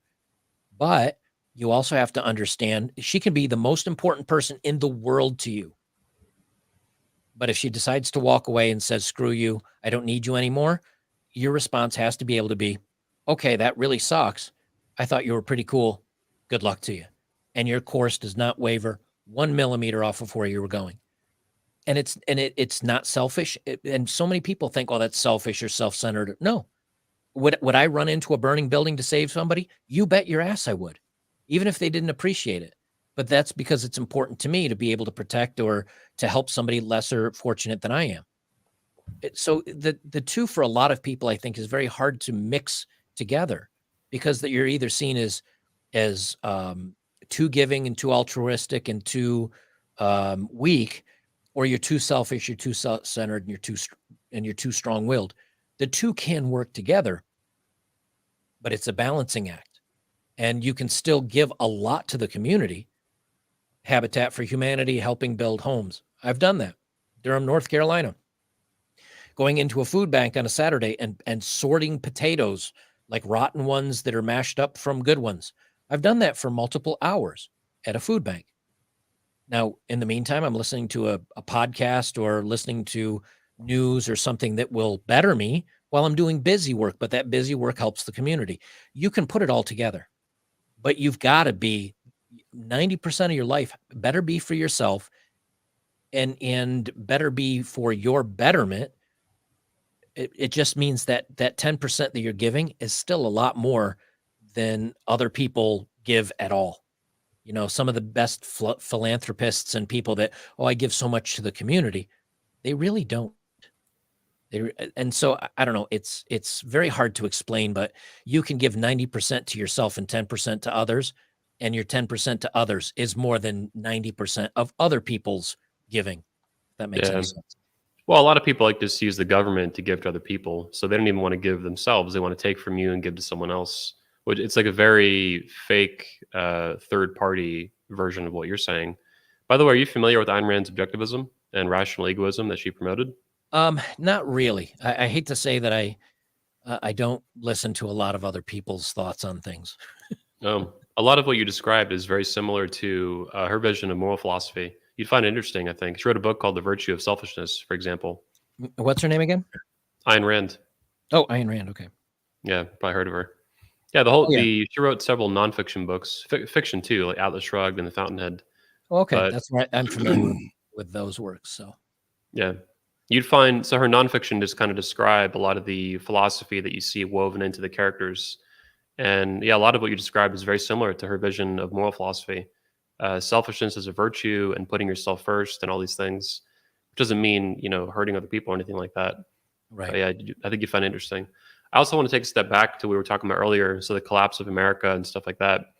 Do you think America is on, and is this in relation to why you live your life the way you do? Do you think collapse is inevitable at this point and there's going to be a hard reset, or it's still kind of a probability thing, 50%, 80%, whatever? Well, I mean, you can look at it a couple different ways. You know, what if the World Economic Forum succeeds? What if they do this great reset? Well, Mhm. the problem with that is with collapse, the financial markets, if they fall like they have, even if we went into a Great Depression, it's not the end of the world. You'll still be able to eat. You'll still have your house or your apartment, things like that. When people start getting hungry, you know, you're 9 meals away from a revolution at all times. Mhm. Um, there's either two ways that this can go, or maybe three ways. Number one, they succeed. I don't think life would be too at the ground level down here. Yeah, you'll probably lose some rights, but it won't be so crazy that you'd be miserable and unhappy, and you just plod along. Like most people won't put up with that. So that I don't think that will happen, uh, even if they succeed. You might lose some rights and some other things, but would it be enough for you to do El Revolution? I don't think so. They don't succeed. The snapback's already starting to happen. When you look at the financial markets, interest rates have been low for so long that companies were basically borrowing on, they could borrow money for free, 0.5%, 0.25%. So these companies borrow all this money and they're able to do all this propaganda woke crap because it makes them feel good and they get to, feel like they're great about themselves. But when the money dries up and they can't get it for free anymore and they have to actually start earning it, look at Netflix, look at Disney. They start looking at it and say, hey, Yep. you know something? Guys, we got to start making money on these movies anymore. Like if we can't keep borrowing because the Fed's raising interest rates, that's going to bring it back to the center where they're going to say, oh, Netflix has this new series or Disney's now part, wanting family, whatever, programs again. It'll pull back to the center. We move on. And then, like, I think what would actually be the worst case scenario is we continue on the path where we are, where something happens in the next election or two to where people are cheated and the Democrats keep pushing off to the crazy hard left, take away your rights, take away. I mean, I'm a kind of a liberal kind of guy, but the Democrats have discussed taking away free speech online Yep. and having a czar of the internet that can modify what is and isn't misinformation. That's your First Amendment going away. They're talking about removing your Second Amendment going away. They're talking about stacking the Supreme Court until they have the most number of members. Well, if you look at all these things, what they're saying is we don't like the way things going, so we're going to change the rules on you By until force. they benefit us. If Yeah. they can do that and the elections don't allow the country to self-correct, Armageddon. That's where I think things go really bad, really quick. Yeah. And I don't think China necessarily will impose. Yeah, they may do some, hitting our gas lines or our electric companies with cyber attacks and things like that. But I think if we can't self-correct because elections get kind of screwed up and the voice of the people aren't heard, that's where things go south. That's Yeah. where, I mean, look what's happened in just, 450 days of this administration. Gas has doubled, food prices through the roof, housing's gone up 20%, 30%. Like things, if we continue along that path, things will get really bad. The Uh, babies are starving, man. The baby formula's out, dude. that's Like, it, just it. And I don't really talk about politics much, but you do have to talk about bad times. yeah. And when the Biden administration is bragging how they're flying in 137 million servings or whatever of baby formula, oh, hey, that's great. How did we get here in the first place? Yeah. No, the Biden administration today was bragging about releasing the largest ever release of strategic oil. Hey, that's great, but why did you have to release the strategic oil in the first place? Like you have to start drilling down to the bottom of things. So, a cyber attack from China, if that hit an electrical plant that's supplying New York City with electricity, and let's say they just locked it up and they said, no amount of money, we're never going to give you your crap back. 11 million people in New York City. They've got 2 to 3 days worth of food. If the trucks stop coming in for a week, got 11 million hungry people, or clean water, or electricity, and all the food rots. What do? If you can't get in your car and drive out of the city to go eat, there's 11 million people that are now, fighting and killing each other over a can of beans. It would be Hurricane Katrina in New York City, is what it would be, kind of With no situation. relief coming. Yeah. That's the way you need to look at it. And so the Wild, reason man. if you look at the worst case scenario in many of these, look when they I was on the road when I was driving across the country and they said like the southeast lost a third of its gas, or the middle of the East Coast, whatever, lost a third of its gas for a week. Doesn't sound like much. I mean, a third of 1/3 of the country. That's not much. It's 1/9 of our, man. I was passing gas stations. They're like, we're out of gas. We just don't know when we're getting it back. Multiply Whoa. that by the country. That's it. Game over. In a week or two, people are starving. Yep. Hit a water supply. 3-4 days, game over. Where are you going to get clean water? So do you need to think like that? No. Am I thinking like that? Yes. Yeah. I want to have my water. I want to have my own food. I just want to be prepared. And you know what? Sleep like a baby every night. But Yeah, as soon as, you're hoping for the best by preparing for the worst. right. And so if you're in an apartment in a big city that's 2-3 days from starvation or a couple days away from, and you do get hit with something. We've got tensions from Russia, they cyber attack. China, they cyber attack. If they go to take Taiwan and we try to intervene, they cyber attack.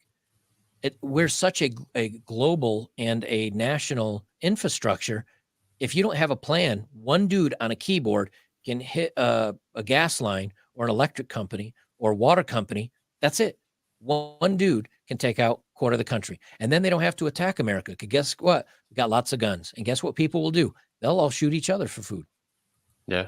But if you're on a quiet little ranch that's kind of buried and nobody knows your business, and you've got your ways to defend yourself, if you've got your garden and you know how to can your own food where you don't need a refrigerator or electricity, and you have solar and you have water, and hey, you know what? And you got 5 years of long-term storage food. While everybody's ending each other over a can of beans, I'm playing, I don't know, Skyrim or Elden Ring or something on my computer based on my solar power while I'm drinking fresh ice water and air conditioning. You know, like, life is easy. Not Yeah. everybody's not everybody's in that stage to do it, but if it's important to you, you better start moving in that direction. Because if we keep going in 5 or 10 or 15 years, that's it. Yeah, it's so wild, man. I do whatever lets me sleep the best at night. That's what I do. Whatever, if I'm laying down night after night after night worrying about something or thinking about something, it's not to keep laying there worrying about it. It's okay, how am I going to make this a non-issue for me? Yeah. For me, that was land. For me, that's my own home that I don't owe anybody for. For me, that's growing my own food and canning my own food and solar power and well and like completely off grid. And then if I never have to use it, who cares? I'll go traveling around the world or whatever, and I just have a property waiting for me when I get home. And if you say, I don't have enough money for that, hey, most of my life I worked 2 jobs, 2 full-time jobs. Make it happen if it's important enough to you. Yeah. You mentioned something a minute ago I wanted to bring up. Son of a bitch. I was trying to thought on it. Fuck. I really wanted to ask it too. I'll get back. I'll think of it in a minute. I can talk for hours. I'll wear you down to where you don't even remember what I was talking about. Yeah. Oh, that's what I was thinking. You were talking about the famine and people shooting each other for sure. You said 9 meals to to revolution. That's 72 hours. I've heard that too. Yep. One of the things I've thought about, though, you mentioned the WEF, and all this globalist crap. I've thought that if they really do, in these more hardcore conspiracy theories, if they really do want to delete a lot of people, famine is by far the most effective way to do it. People just automatically die.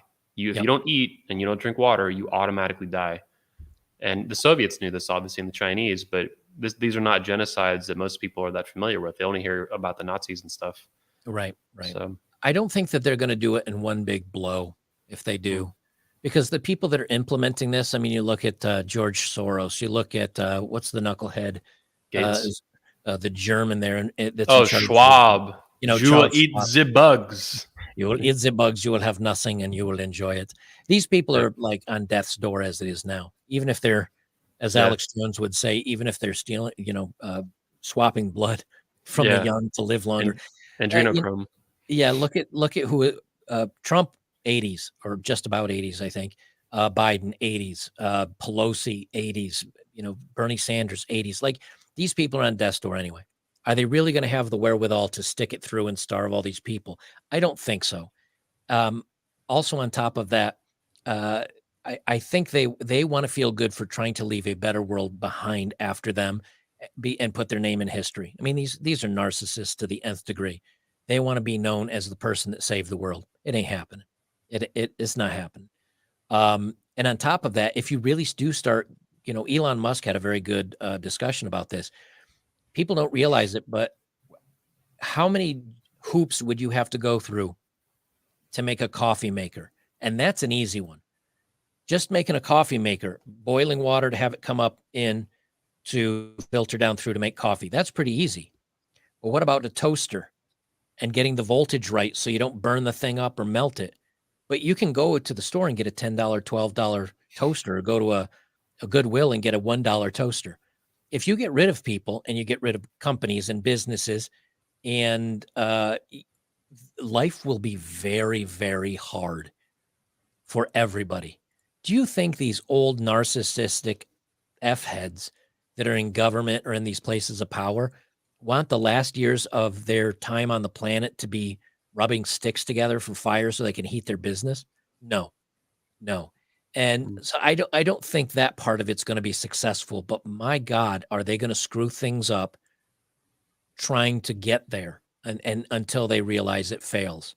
Look at Venezuela, you Yeah. know, look at some of these other countries. I mean, will they coming around lopping off heads? And no, will they actually get to the point of starvation? No. Because here's the truth. Do you think 320 million people are just going to sit at home twiddling their thumbs while they starve to death?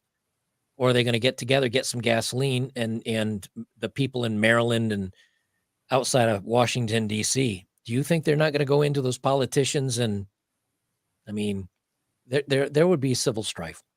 Yeah, There, for there sure. would be an overthrow. So I worry less about that, and I worry about messing with the elections to where the administration that's in now says everybody just go to electric cars for everybody, and you say, okay, in Florida, there was 9,000 electric cars for sale. There's 21 million people. Even if they all wanted to go, and even if they had the money, there's not enough cars.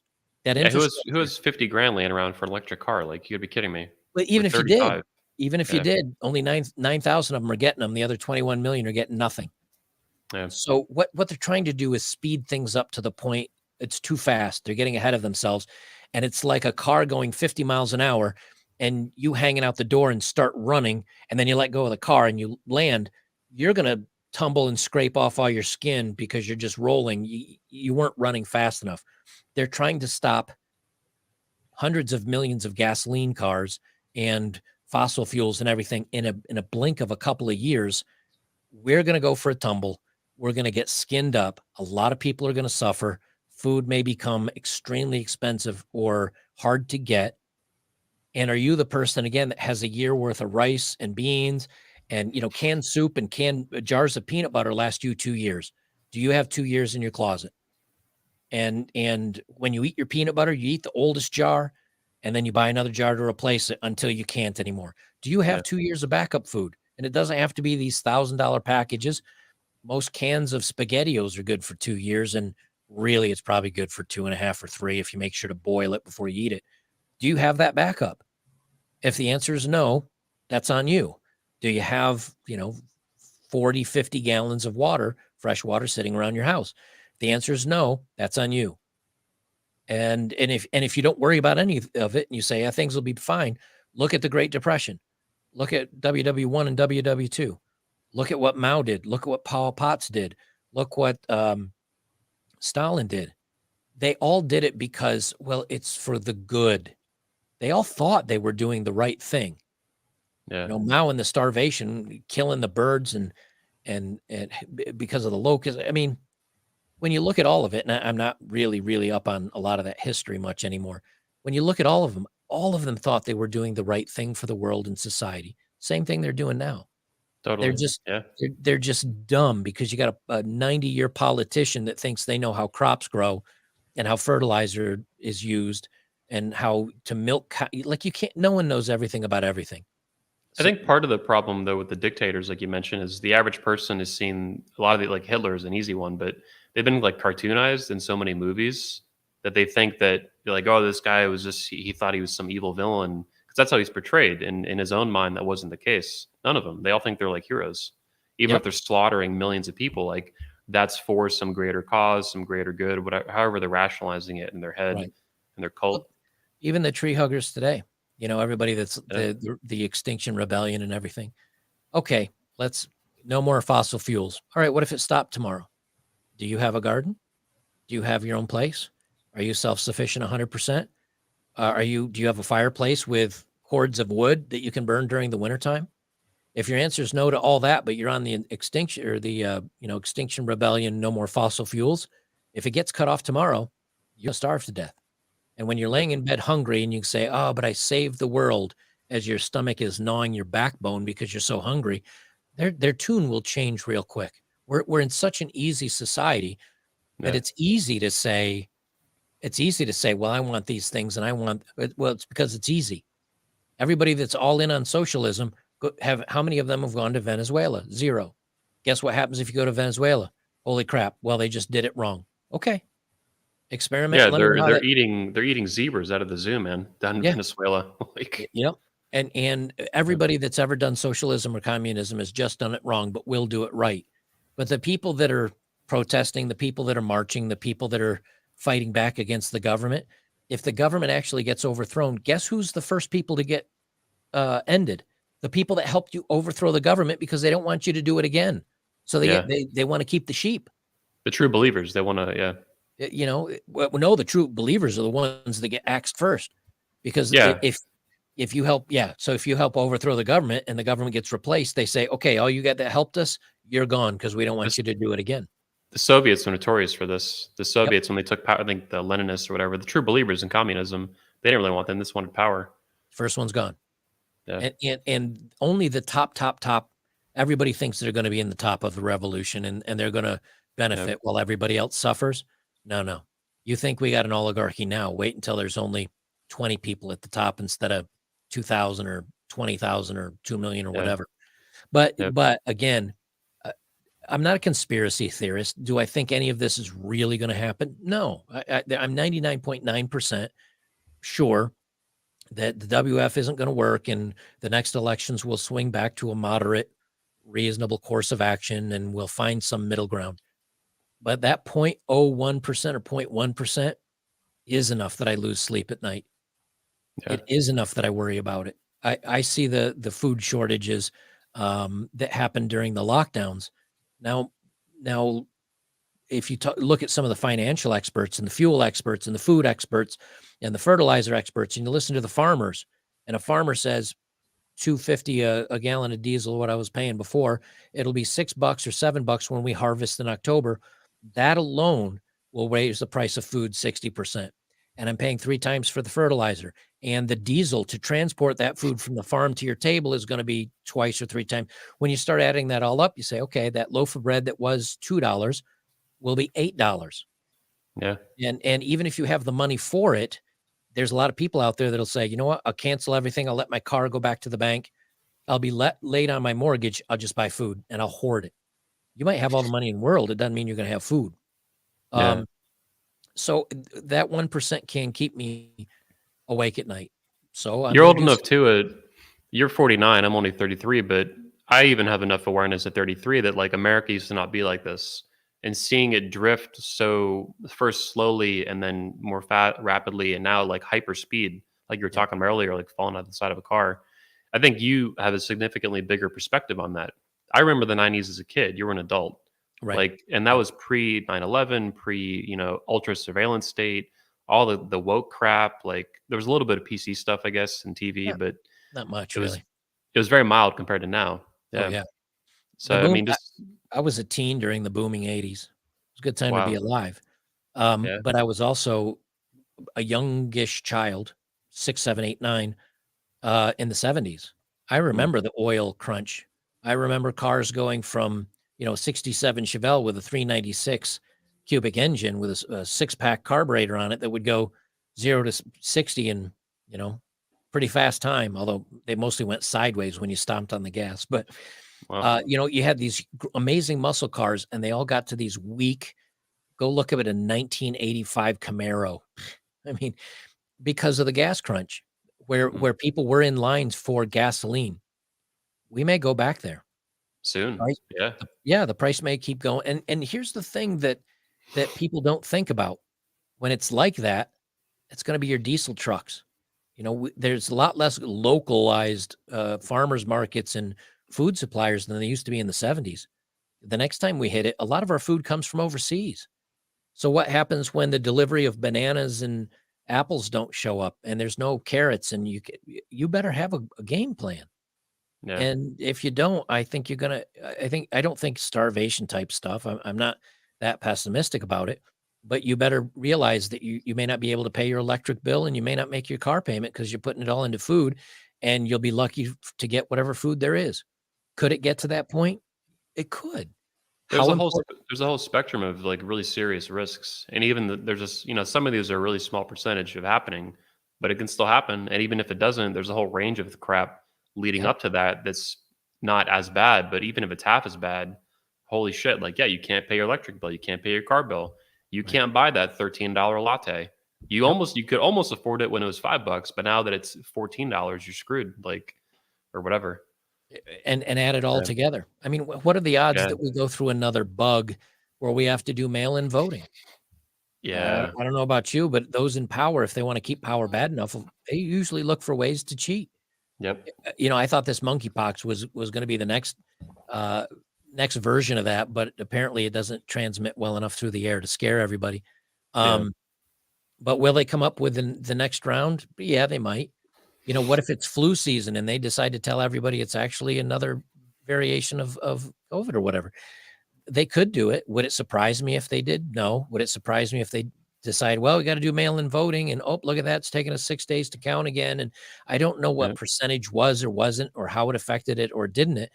But Yeah. there's 60% of people, both Democrats and Republicans, that say, you know what, we have some doubts about this. Well, Yeah. what if the next one, the same administration stays in, but yet more people vote than there are voting age? You're going to look at some battles. You're going to look at our government fighting itself.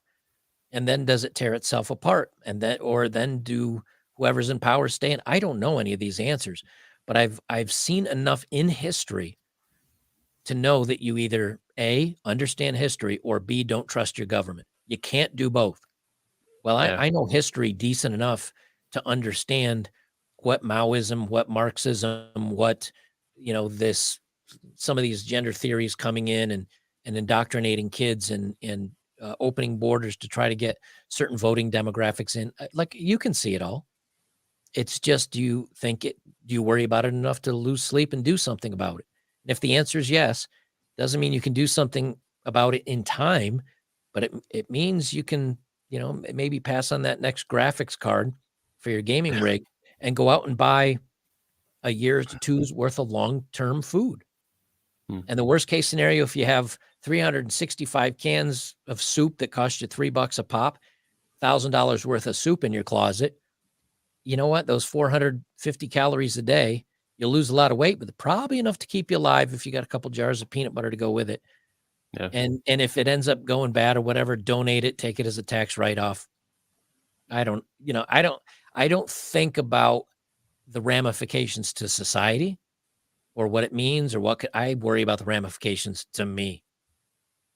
Everybody else can shoot each other over those loaves of bread. I want to be in my own house with my own electric and water, and good luck to everybody. Yeah. In a way, it's a very American attitude, bootstrapping, taking care of yourself, looking out for yourself.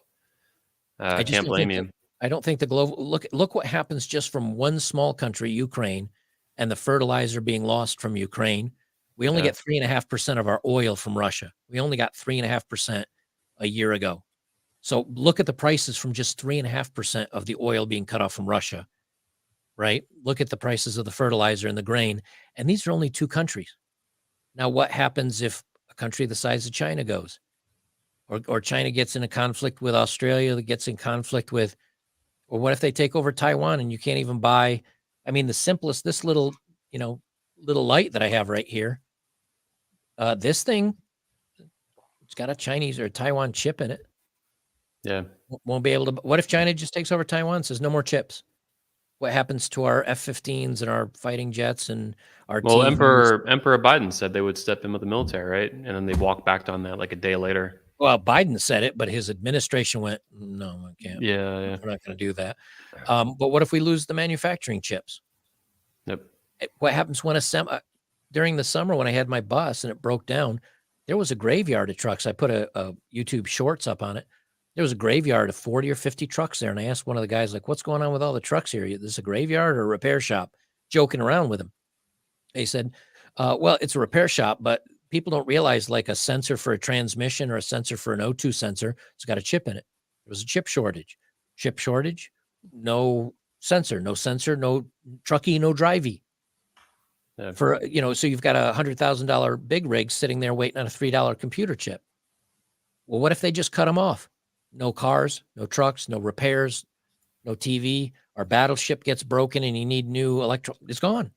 This is where I think a big way to encapsulate what you're saying is that so much of civilization that we take for granted is really fragile.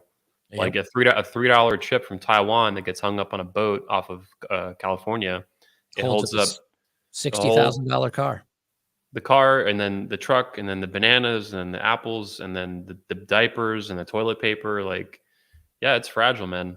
Yep. And I've been stocking up. I've been into prepping for a long time, and when COVID hit, finally, I felt kind of redeemed. I've now like doubled down since COVID hit, even getting more and more stuff. But even I only have a few months worth of food, so I'm still nowhere near what you're doing, and like someone like Elliot Hulse with this land and like years worth of food.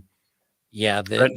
you may I went so far as, like, I travel a lot, and I don't have a way to take tons of cans of food, and I'm getting ready to go to Tennessee in 3 weeks. I do not wanna be moving 400 pounds in food. Yeah. One of the simplest things I did, and I got a lot of crap for it, but hey, when you're in emergency, emergency is emergency. You can get a big tub of workout protein that I've drank for years when I work out. It's not many calories, like 150 calories, but you can get your 30 grams or 40 grams of protein per day that you need. 2 or 3 of those containers, 6 months worth of protein. You can get the mass fuel, or you can get oats, or you can get rice, or you can get beans. That beans are great because they have protein and carbohydrate. Get those dried, throw them in the freezer for a couple of days to kill the germs in them, put them in a Ziploc sealed up bag or a vacuum bag. You got 3 to 5. And a matter of like white rice, if you freeze it to kill what's in it and put it in a vacuum seal bag, 25 years. Wow. You get a couple of 10-pound bags or massive ass bags of rice. You've got enough food for carbohydrates, and then you get some pro-mass protein shakes, or you're near a local farm where you grow your own chickens or whatever for eggs, and you got enough protein. Life can suck, but you can still live. I'm just planning on if it gets to the point of starvation. Is it extreme? Yeah. Is it probably in the long run stupid? Yeah. Do I sleep like a baby every night because of it? Yeah. That's what Yep. matters to me. $1,000 investment in food that'll last 5 years. I sleep great. I'll Yeah. I'll at least sleep great for 5 years. So, it just depends on what bothers you. For some guys out there, what's the most important thing for them in the world is that they don't have any friends, and that's what's on their mind most. Then go get some friends and fix that. Or that they're going to war. Like if you're in Ukraine, that's a pretty big worry right now. Okay, your biggest worry and the way to fix that is staying alive. Just Yeah. depends on where you are in life. For me, everything's pretty good, so I can go a little crazy and worry about worst case scenarios. That's why I I look do at want to. I want to shift the conversation back to some more Manosphere topics I had listed out before we started getting going. So, just I want to clarify real quick. What is your history with? Because a lot of people have considered you like a MGTOW YouTuber within the Manosphere. What is your history with MGTOW, and do you consider yourself currently MGTOW? I think every guy in the red pill community, if they're smart, would be a guy going their own way. I think every guy in the world should be going his own way. Now, Hmm. what degree do you take that to? Well, you could be like me, which is getting your own place and your own food and your own water, and you can cut yourself out of society. It doesn't mean you do, but it gives you the ability. Or you could be a married guy with a family and kids and whatever, and be a guy going your own way and pulling the family along behind you, but you're still doing what's right for you and the family as a leader. I think in many ways that's going your own way. I think in general, men are best when they're going their own way and doing what's best for them and whoever else is with them. My father did his own thing. If my father wanted to quit his job and get a different job, which he didn't, but he would have set everything up, and he would have come home and he would have said to my mom, here's the options I have. Here's what I'm thinking about doing. And they'd have a discussion. And my mom would put in her 2 cents. And then whatever my dad decided, he'd do. He's kind of doing his own thing. He's going his way and what he feels best. My mom would trust him enough to make that right decision for the family. That's a guy going his own way. He taught me how to mow the lawn at 12. That's him saying, I want you to mow the lawn. I don't want to mow the lawn anymore. You're going to learn at 12. He's the rock, right? I think every guy should be going his own way. And then once you're going your own way, if you say, I want to date somebody, okay, but you're going to do it your way, not her way, not giving up your life for her, not giving up your direction for her. You're going to do it your way. If you say, I want to get married, you're going to do it your way. So I look at it as, I don't see it as like the men and guys going their own way as a group. It's a philosophy. It's just a way of thinking. You I seem go, you seem to be focusing it more on self leadership than abandonment. As Right. a lot of people, MGTOW gets criticized. It's almost like an abandonment philosophy. Yours seems much more focused on leading your own life. Well, 100%. but they can be both. I mean, Okay. you're talking to me that says I'm going to lead my life and I do whatever's best. If you're doing the same thing, okay, like I've never said that I don't date. I said a lot of guys don't want to deal with a headache. A lot of guys don't think it's worth it. A lot of guys don't mess with it. I've never said that I don't date. I also never talk about dating. Who the hell cares what I'm doing? Like, don't judge your life based on me. If I want to go out and pay a professional $300, it's my decision. Is that right for you? Maybe, but it doesn't matter what I do.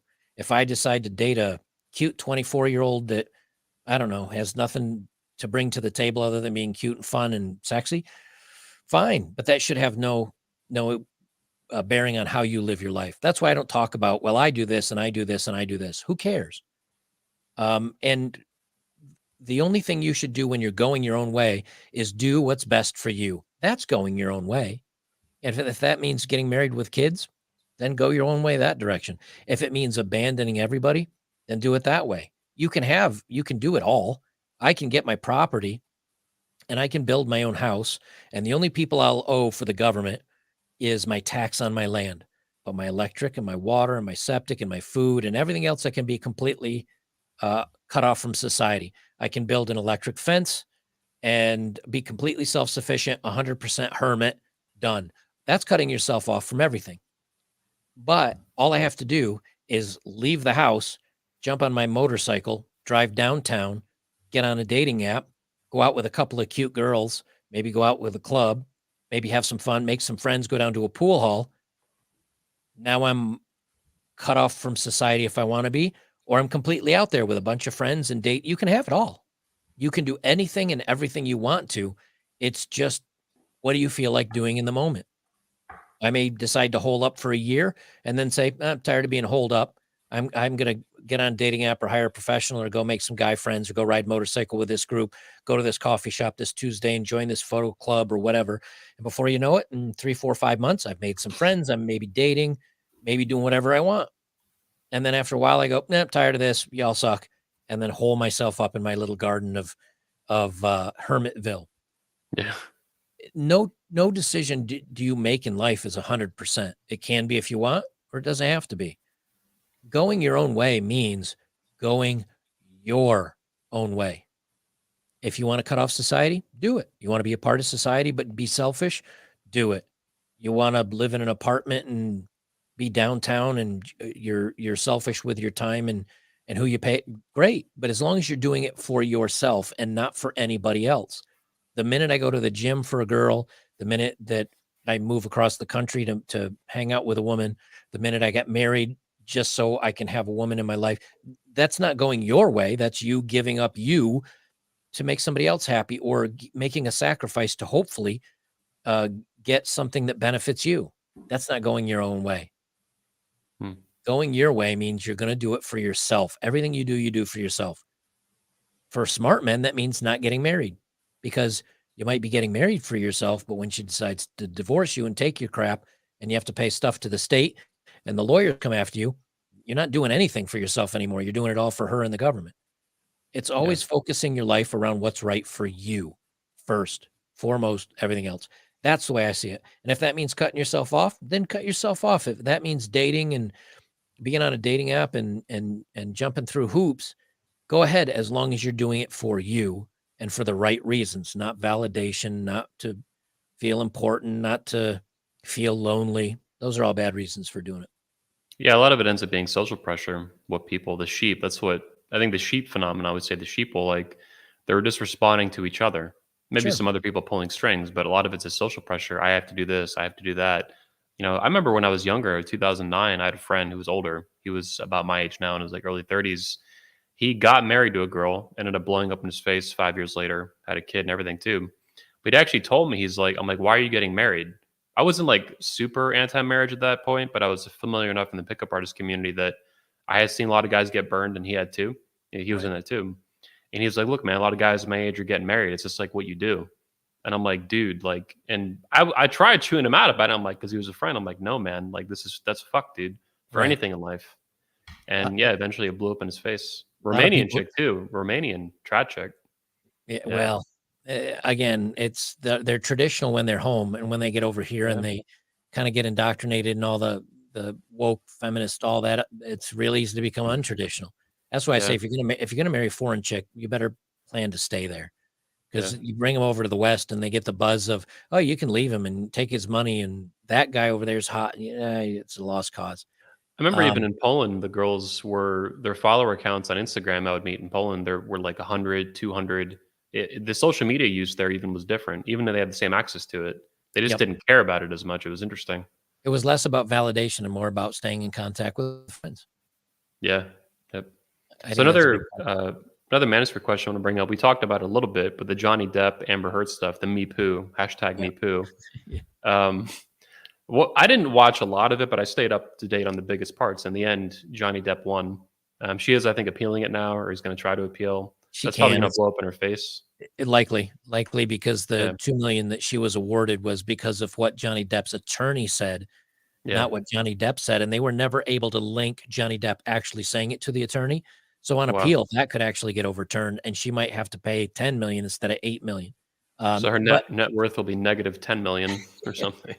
yeah, I Yeah, think she's probably going to lose the appeal because appeals usually come from jury problem, judge problem, evidence problem. There wasn't any of that, so her odds of appealing it just because you don't like the answer you were given during the trial, yeah. it's very weak sauce. I don't think she'll have much luck in that.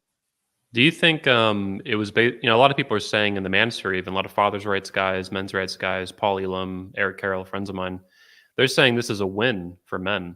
Yep. Johnny Depp. I mean, are you in that same page too? Yeah, I mean, I like Johnny Depp as an actor. I do not Sure. like him as a human being. Um, he's spoke pretty disparagingly about Republicans in general, He talked about conservatives. killing President Trump. He joked Right, about that. right. And if I were to come out and joke about that with Biden or somebody does, they're torn up by every media outlet. But when Madonna and Johnny Depp does it, well, there's nothing to see here. Move along, folks. That's the one-sided society we're in right now. Um, so I'm not, I'm not all in on Johnny Depp as a person. As an actor, I like him.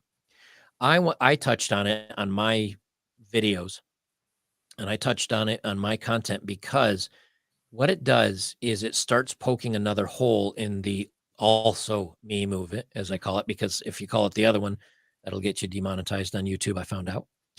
Um, and why it's important is because it shows that even if a man has evidence, even if a man has proof, it's going to cost him millions of dollars to get his day in court just to be heard. Where all a woman does is have to say, this happened to me. And even without evidence, without a court, without law, without anything, it'll spread like wildfire on social media and the guy's fired, the guy's unpersoned, the guy can't get hired someplace else. That's a problem. That's a problem. Uh, and so this was kind of a bubble burst when it comes to that stuff. Now, does that mean that the next woman that comes forward won't be heard? No, of course not. She'll be listened to. Does it mean that the guy will probably automatically be canceled? Yeah.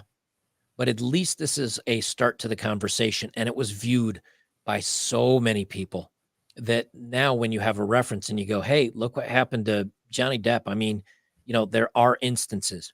Or you can say, look what happened to Tara Reid when she accused Joe Biden. And they kind of went, we're just Yeah, going to sweep this under the carpet. Nothing to see here, folks. Well, when you can bring these big profile cases up and say, "Oh, you care about the also me?" What happened with Biden? They hushed that up. How come? Look what happened to Johnny Depp. Now you start having these big cases you can bring about and start poking some holes in it. Is it the end of it? No. Is it going to still happen? Yes. Will men still be unpersoned? Yes. Is the guy that has his wife slam her head into a door jamb herself and then calls the cops and says he did it? Is he going to jail and not getting his day in court? Yep. It's still going to happen, but at least the conversation's starting. And in this day and age, when you can at least start the conversation starting and you've got a few instances you can point to, we've got something. It's not enough. It's not even a great start, but it's something. yeah, And right now, that's all you can ask for. And as a man, that's why I tell guys, look, it used to be women had to vet men for red flags because he could be a creepo. He could force her into something, a little snuggle struggle she didn't want back at the apartment. and he could physically advance himself on her unwanted.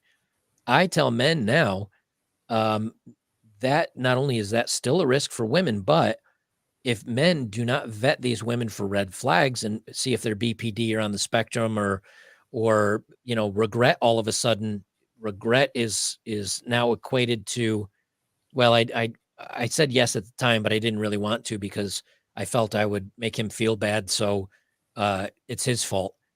Like, you better start doing your homework and making sure you know who you're going on a date with and who you're taking back, because if you don't, uh, she may have a one night of regret. You may have a lifetime of regret and ruin Yeah. your job and ruin your career and ruin everything else. So, um, I don't think anything's changed because of it. I think guys still really need to be super, super careful about who they interact with and being alone. And again, I think a lot of guys say, you know what, for the risk versus reward, the reward's not enough. There's plenty of material on the computer today, and I got 18 gallons of Jergen lotion in the closet. I'll knock the monkey off myself, and we'll call it a day. And I don't have the other headaches and fears and other things I need to worry about. I think a lot of men are still in that position, and I don't blame them for. So this was a I think you're start, but it's by no means the end. Yeah, I think you're right though. It's a start, and it's not a great start, but it's a start of moving the conversation in the right direction. Some people were saying even that Me Poo basically ended also to whatever. No, no, But at not least even though close. at least though it's opening. I mean, you had a guy win a high profile defamation case, Yep. but it took an enormous amount of people think it just took money, and the comments are saying that, and it didn't just take him a lot of money with an attorney. It took him a lot of fame and popularity. Johnny Right. Depp was very, very popular among a broad spectrum of people. I like him as an actor, right? I Yeah. know he had said some things about Trump and Republicans, whatever, but I grew up enjoying Johnny Depp in movies and stuff. Public Right. Enemies or what? Yeah, Public Enemy. Obviously Pirates of the Caribbean and stuff.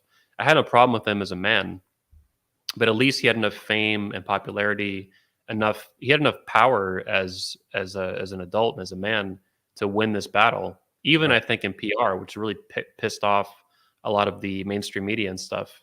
He wasn't some nobody or even some like right wing Republican, whatever Right. that they could just slander. But They had a hard time. look how they're still framing it though. I Yeah, mean, the Washington Post and BuzzFeed and all these other craptastic slag rags. they're trying. They're There's trying. yeah, yeah, but the point is Yeah, they're still doing it. yeah. Um, so so let's be honest with this. Uh, uh, Don Jr., right? Trump's kid. Don Jr. gets an accusation made against him. Is the also me is the me poo over, or do they go full hog against him? We know the answer to that. They'll go full hog. Yeah, It's not dead. It's only dead for one side of the political aisle, like it's always been. It's used yeah. as a weapon when it's can be. It's used as a shield when it can be, and it's ignored when it's on the wrong side of the aisle. So, as long as we have this two-tiered justice system, um, it's never going to go away. It'll just be selectively used as always. It doesn't help the guy on the ground, but it is a case where we can, at least it's a little lick of the red pill for some of the people out there Yeah, saying they're getting a taste of what the rest of us have seen and known for a long time. yeah. It helps. It doesn't hurt, but I don't think it's the end of anything. It'll still be wielded as a cudgel against one side of the political aisle and ignored on the other. And I think you that's just where we encapsulated are. it. You encapsulated it perfectly, though. It's a lick of the red pill for mainstream. Yep. Yeah, I How mean, many these are issues that the Manosphere has been familiar with for decades, but the right. mainstream just got a taste of it.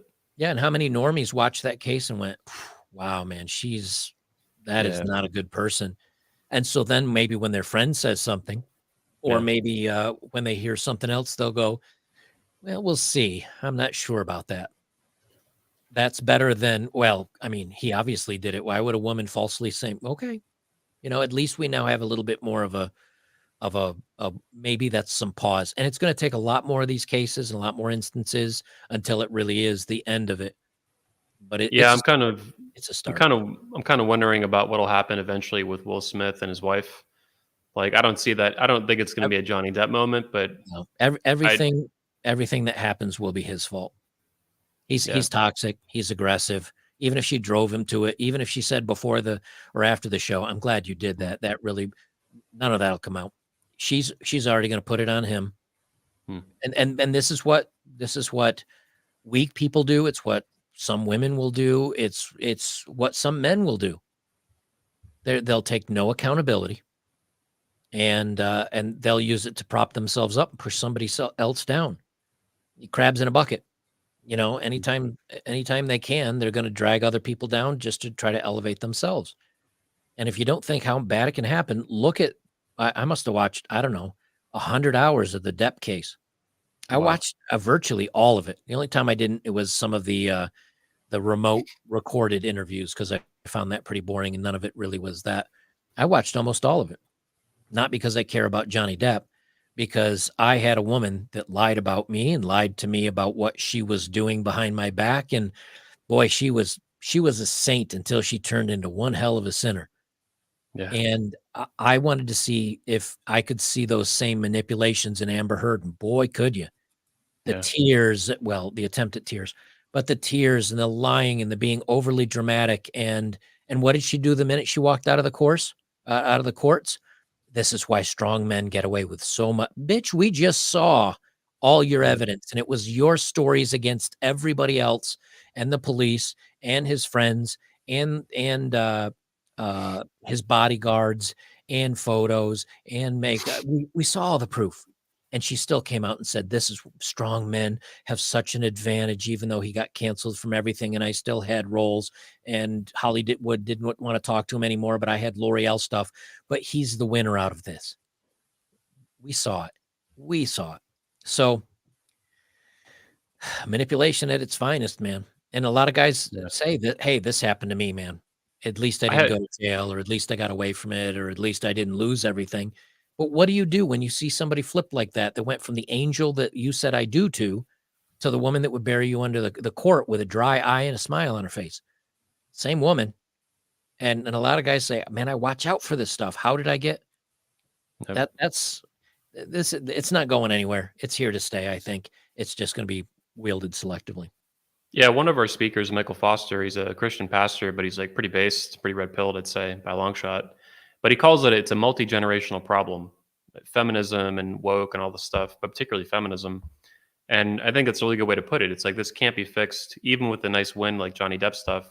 It's going to take decades to fix generations, and who knows, a hard I reset, maybe a soft reset, like a lot of pain. I think what's going to happen is when I was young kid in the 70s, um, the 80s metal bands were big. And so we all wore the jean jackets. We all had the mullets and long hair, Metallica ripped jeans, Metallica patches. And that was like the class of valedictorian, like just everyday kids dressed like that. Why the torn jeans? Why the denim? Why the pushback? Well, it's because 70s was bell bottoms and plaid and pastel colors. It was pushback. Then the 90s came around and it went into grunge, and which is tied a little bit. But metal was kind of made fun of a little bit. And then you get to the 2000s and kind of the hip hop generation and electronic dance music, and the guys walking around in the ripped jeans and the Metallica were laughed at, and the people that were walking around in the grunge were laughed at, even though you might have still listened to Nirvana.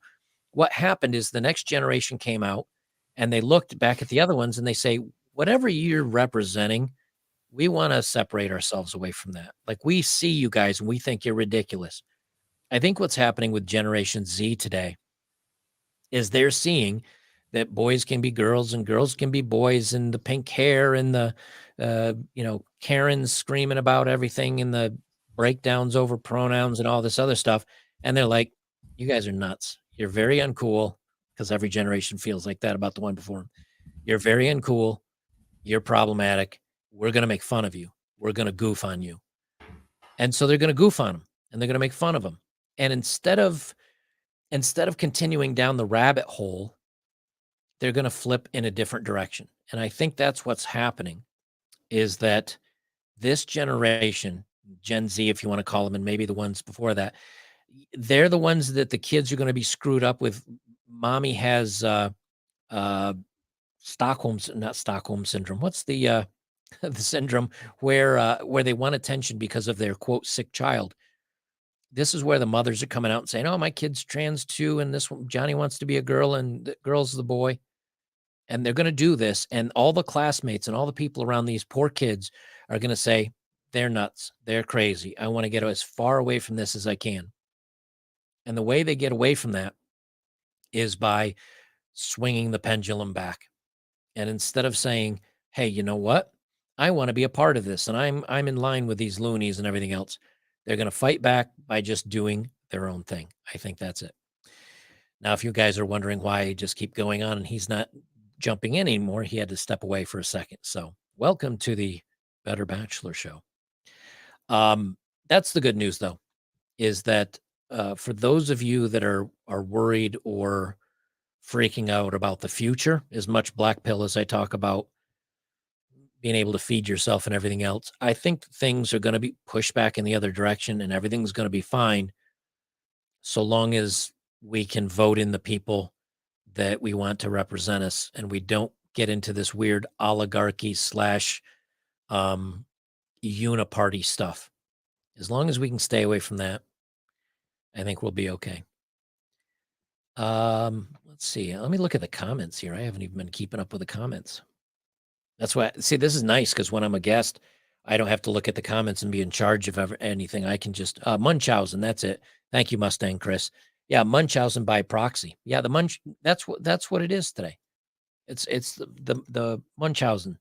You know, these mothers are trying to virtue signal by saying that their boys are girls and their girls are boys. And look at me, I'm so kind, and I'm helping little Johnny or Jane out, and I'm part of this community. And these are just all sick people. And the poor kids that are growing up in this today, man, they're in for a bad time. They're in for a bad time. Cool. I'm back. I had to take an emergency bathroom break. Hey, Sorry about that, man. no worries, man. If you get, I'm used to talking for a long time, so I got a bladder like a camel. Yeah, I tried making it to the end of the show, but I was like, "This is a great show. I don't want to end it too early," and I was like, "Fuck." So I was kind of had to run. Yeah. So as a final wrap up question, I want to know, where do you want to see the Manosphere go? It's a community that's at least 25 years deep. I don't care. Damn. I don't care where the Manosphere goes. And the reason why is because it's not up to me. Who cares what I think? I mean, I talk and I speak my mind, and if people want to listen, they want to listen. If they want to disagree, they want to. I don't care where the Manosphere goes. If I keep doing videos every day and I've gotten less and less subscribers every month, I've gotten less views month after month. There's two ways you can look at it. Oh, no one wants to listen to me anymore, and maybe I'm not relevant, or there's so many other damn men's channels out there. They're not paying attention to me anymore. Or you could say, hey, people don't need to listen to me anymore. Maybe they've gotten the message. Maybe they're like, yeah, I got it, man. I don't need to hear any more from you. I'm with you. Now I'm going to go off and do my own thing. I think if the Manosphere ended up, if everybody came into Manosphere, learned what they needed to learn, got their life on track, and led a happy life and never came back, I'm fine with guys just sticking their toe in, learning and leaving, and being happy the rest of their lives. I don't care if the Manosphere goes away. And the That was same thing. actually a common position that the pickup artists had. They had back in the day. It was kind of like, get in, learn what you need to learn, and get out. Yep. And if guys do that here, then awesome and great. And maybe that's the best of all scenarios. And then those guys, when they have kids or the next generation growing up, it's just assumed that women are not going to probably marry you. And maybe, we had the blue pill, maybe growing up, the default will be red pill. And that's a good thing. And then if the Manosphere goes away, I think that's fine. I think that's great. And the opposite, if it continues to grow, instead of me having 1 million views per video and I only end up getting 50,000 views per video, but other content creators also get 50,000 and 50,000, whatever resonates with them, and they get something out of it, great. I don't. So for me, I don't care where it goes. If it goes away because everybody knows it and it's kind of the default, I'm fine with it. If it continues to grow and young men keep getting the message, and as I age out of it and I go do something else on my hermit land, and you've got guys You've got guys carrying on that mantle that are younger or maybe more hip or do a better video than I do, but it still resonates. Then and it continues to grow without me. Fine with that too. Like I don't have I don't I don't I don't care where it goes, just so long as men have the information they need. Men know they're important. Men chase their own passions. Men don't rely on other people for their happiness. Um, realize that they're going to be ostracized and be told they're the bad ones in society, and that it's all your bad men's fault for everything being bad. And understand when everything hits rock bottom and they come crawling back around for strong men, capable men, intelligent men, men that can build and fix and that are strong, then it'll be up to you if you want to say, all right, I guess you can come back and worship me for being the awesome man that I am. Or if you tell them to shove off and kick dirt because you treated me bad, we'll see where it goes. But Yeah. my message for men: do what's right for you, no matter what it is. Don't listen to anybody else. Don't trust or believe anybody else has your back like you do. And then where the manosphere goes with that message and what men take from it, it is what it is. I do like you kind of basically said that, if the manosphere was no longer needed, like it was unnecessary. I think that would be pretty cool if the culture got there. That to me would be a sign of a healthy culture that healed from a toxic period of a couple decades. Because obviously the manosphere used to not exist, and I'm sure men in the 1920s didn't need to be taught how to be men. They The amount of feminism they had was minuscule compared to what we see, and they masculinity was normal, and all these things. Well, they had speakeasies and pool halls and cigar lounges, and they had all these Barbershops, barbershops, golf courses. yeah, They had these places where they'd talk about their wives or their kids or their families or their problems or their work issues. And every time men start a community like that, it's amazing.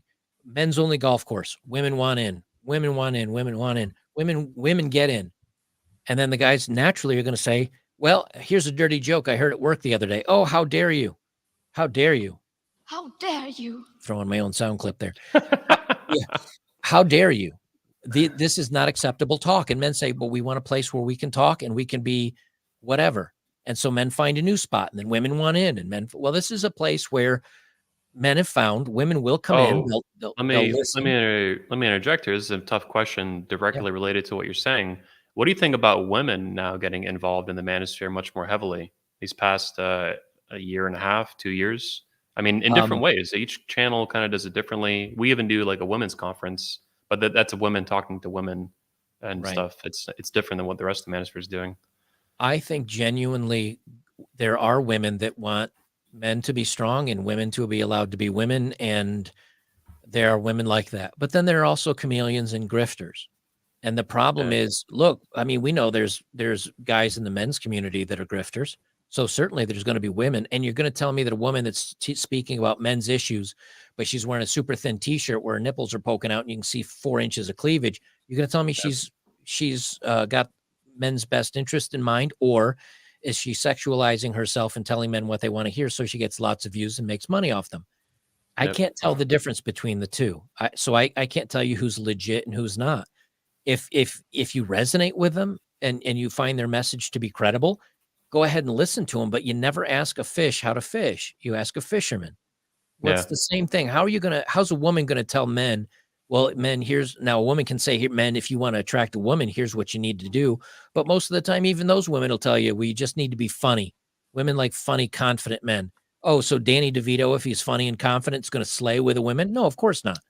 That they only go so far. They're going to tell you what even women that think they know what they want don't know what they want, bingo. because they will leave the funny guy in a heartbeat for Henry Cavill if he's going to lay 9 inches of pipe in her and make her drive her around in a Ferrari. He may not be funny, but she's laughing all the way to the bank. So I think it's fine if women want to get into it. My question is, why are guys going to listen to it?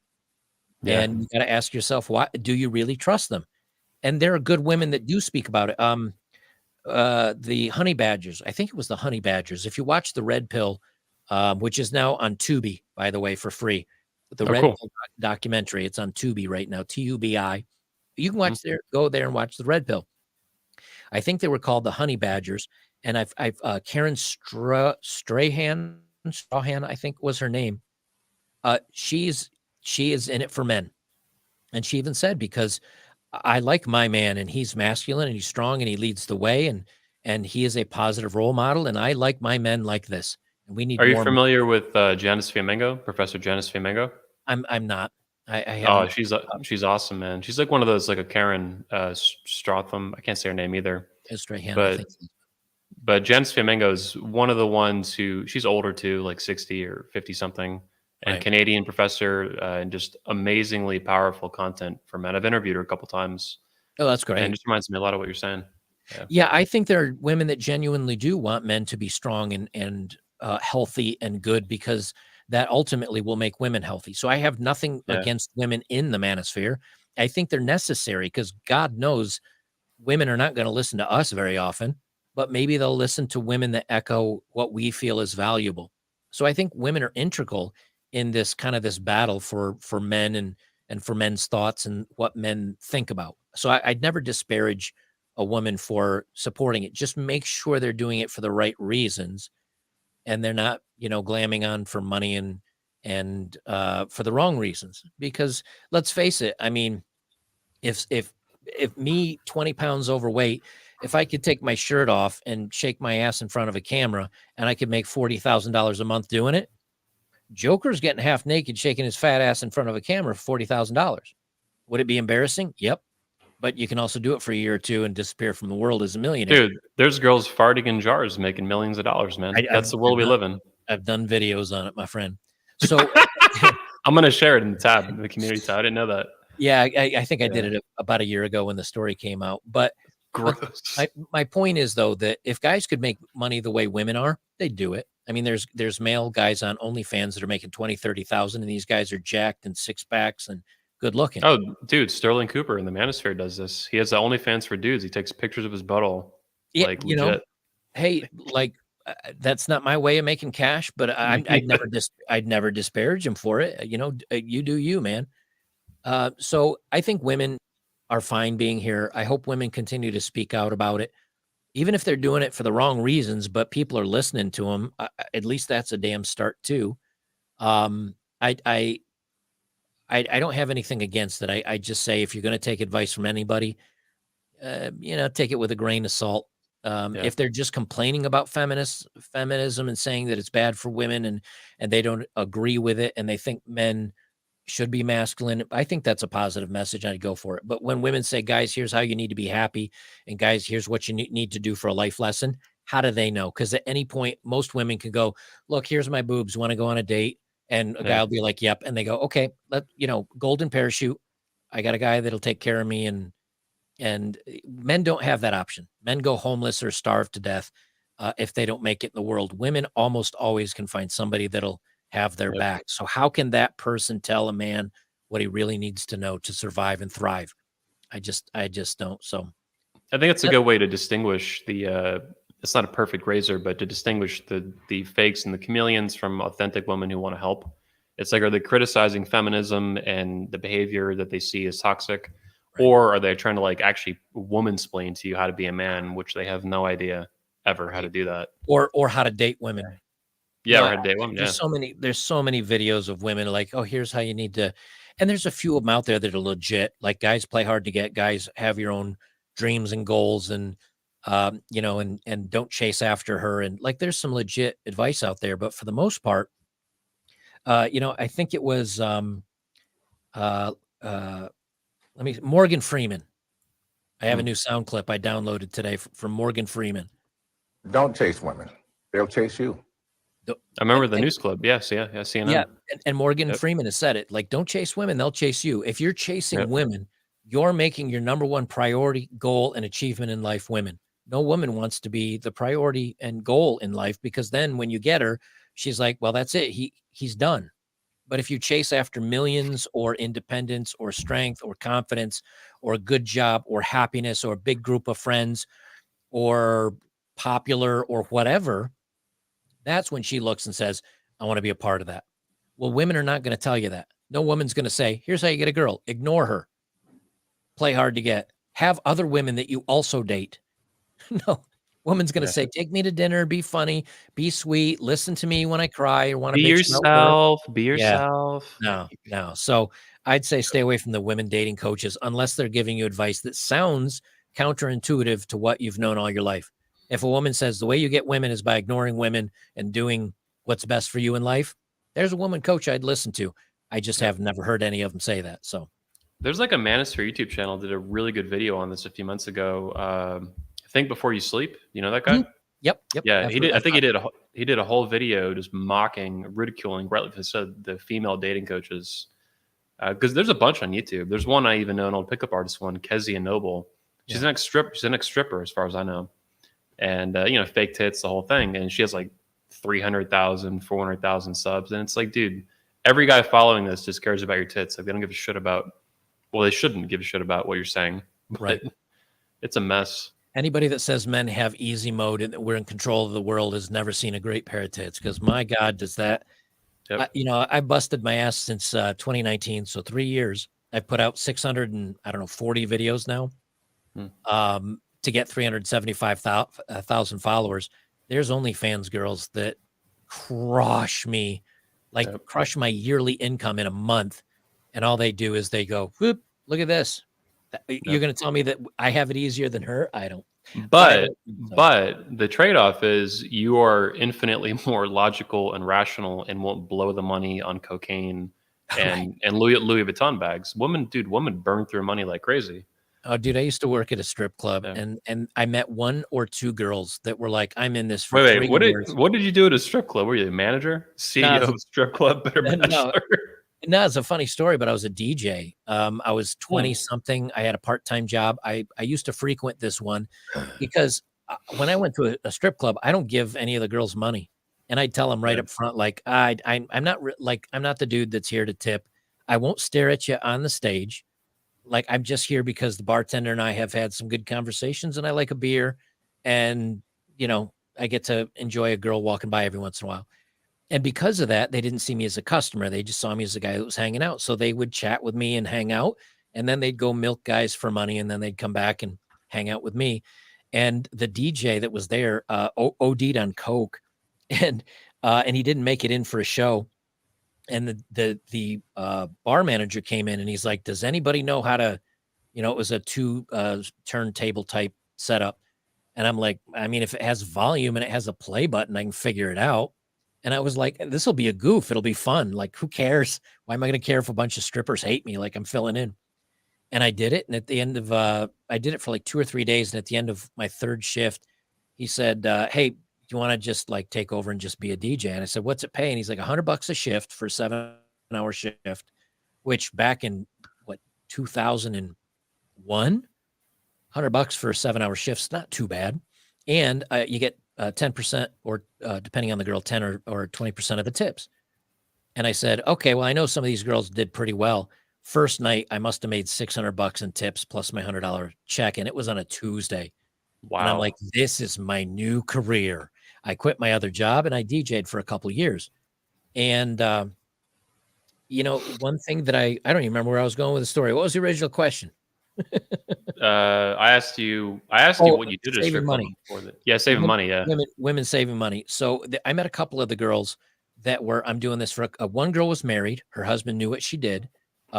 She was a very not dirty. She was more the like romantic, I guess, girl at the prom, but also popped a boob out kind of thing.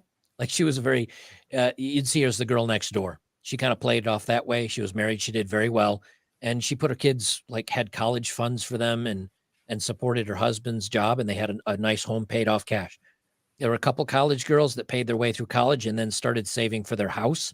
So when they graduated from college and got their job somewhere, they'd buy a house cash. That was 2% of them. The other 98% went up their nose. They had 15 outfits. They dated bad boyfriends that dealt, and they'd buy, drugs and other stuff from them. So most of the girls on OnlyFans or doing this stuff, yeah, they definitely don't save their money. And the other problem they have is the wall will eventually come, and they never think it's going to happen for them. So by the time that they say, oh, you know what, I'm not making much money anymore, and this is getting hard for me to do, they haven't saved anything. So what do? They look for a successful guy, and they try to use their sexuality and their looks to capture that guy before their looks go away. That's the 30 somethings with a kid that's on the dating app saying, I'm not looking for fun anymore. I'm looking for Mr. Right. Men at least have the opposite ability. Guys, when they're young, I mean, some YouTubers are doing okay for being young now, but guys traditionally when they're young, they don't have two sticks to rub together. They don't know what's going on quite that much, and maybe they don't know their direction is in life, and they get more successful as they get older, where their peak income happens to be in their 50s and 60s, usually right before retirement, where women, it's the opposite. Men get more powerful, women weaken over time. It's not fair, but it's the way the world works. Yeah. So kind of a wrap-up question, simple. Who are some of your favorite YouTubers in general or in the Manosphere? You know, I don't accidentally want to steal content. So I don't watch really much in the Manosphere anymore. I don't have much time. Okay. I don't have much time. So I don't really watch many guys in the Manosphere, and it's not for dislike of them. I just don't have the time because it takes me hours upon hours upon hours to find content. A lot of times when you don't see a video by me, it's just I didn't find any content for the day, or the content I found is a video topic I've already put out 4 times. You know, trying to talk about women and dating and laws and things like that. And you've done 640 videos. Finding one that's not a repeat is tough. So I don't watch other content because I don't want to go, oh, that's a great idea. Let me start talking about that, because then it's not my idea. It's someone else's idea. But as far as in general, like I watch Ben Shapiro. I watch Dave Rubin. I watch Jimmy Dore. I watch Tim Pool. And a lot of times I like to hear information from a whole different group of people, even if I don't agree with them, just because I like to see what the world's up to. I watch The Quartering, Jeremy over at The Quartering. He keeps me up on a Yeah. lot of the I like him a crazy lot. Hollywood movie, Geeks and Gamers, Critical Drinker. Yeah, Critical Drinker, yeah. Most of the time, though, I'm watching or listening to them as I'm out doing something. And I don't listen to Manosphere stuff because since I do it, if I don't want to stay in a silo, in a rabbit hole, I want to hear what's going on with the world outside of me. Rakita Law, I watch him for a lot of the trial coverage, like of Rittenhouse and of Depp. Yep. And then I listen to a lot on gardening, canning, fertilizing, home repair, running a 12-volt system from 110-volt system. A lot to do with being very independent, you know, growing your own food, storing your own food, you know, making a water ionization system, like geeky nerd stuff, turning a cargo trailer into a tiny home improvement stuff. And then when I've watched enough of that where I feel like, okay, I've kind of got a grasp on this. Like once I feel like I've got a grasp on, I don't know, canning and jarring, and I've practiced it enough where I do it, I'll never watch another one as long as I live, and I move on to something else. And I've done that all my life. So I know very little about a lot of things. That's the way I look at it. So, Yeah. so I'm a little bit all over the place. No, I know the feeling, man. I've done that too over the years. It used to be more blogging. I'd read a lot of blogs on the internet and books and stuff. I still do, but a lot of videos now too. You get a basic understanding of something to kind of grasp the fundamentals, and you move on. Yeah, my bus that I built, I've never installed solar, but I installed, you know, solar panels and an inverter and a converter and lithium batteries. And, you know, you're messing with stuff that puts out 400 amps. Let me tell you something, when you're hooking up a battery that has 400 amps, your damn hand's shaking like this because, you know, if you make a bad connection and it goes from this finger to this finger across the heart, that's it, game over. Oh When my you start, god! you know, when it's because I've been zapped by a 220-volt socket. You know, I was putting in a 220-volt socket to charge an electric car that I'd leased a long time ago just to try them out. That's like the big one for a washer and dryer, right? Yeah, Kind of thing. yeah, that's Yeah. 220. And I accidentally arced it just with my 2 fingers touched a positive, negative. And you get that weird buzz. It's kind of like a buzz jolt where you kind of, wow. And it's just real quick. And that was going from this finger to this finger. And that's not a lot of amperage. You know, as volts go, volts and amperages work together, but as you bring voltage down, you have to bring the amperage up, and it's a whole long thing. Well, anyway, when you're taking, 180 or 1800, 1300 volts of solar at 10 amps, and you're changing that to 400 amps at 12 volts, right? Because 4800 is the math on it. You realize that, okay, there's only 12 volts here. It's like a regular car battery, but those 800 amps is the push power. If you push that across the heart, they're going to be pushing you into a morgue. So setting up these solar batteries in the back of my bus, I'm watching a video, I'm reading blogs, reading this, reading that, things to avoid. And then you can't help it. Your hands are all sweaty, hooking up, because it's the first one I've ever done. When you do it the third or fourth time because it didn't work or I had to change something or move something, you're just whipping it all together and you're not really thinking about it nearly as much. I think guys that want to have confidence and not worry about life and go out there and fail. Don't fail on a 400 amp hookup. Yeah. But go out and try dating. Get shot down 1,000 times. Then it doesn't bother you anymore. Then you go up to a girl and you're like, hey, you're pretty cute or you're ugly or whatever. And she's like, F off. You're like, well, whatever.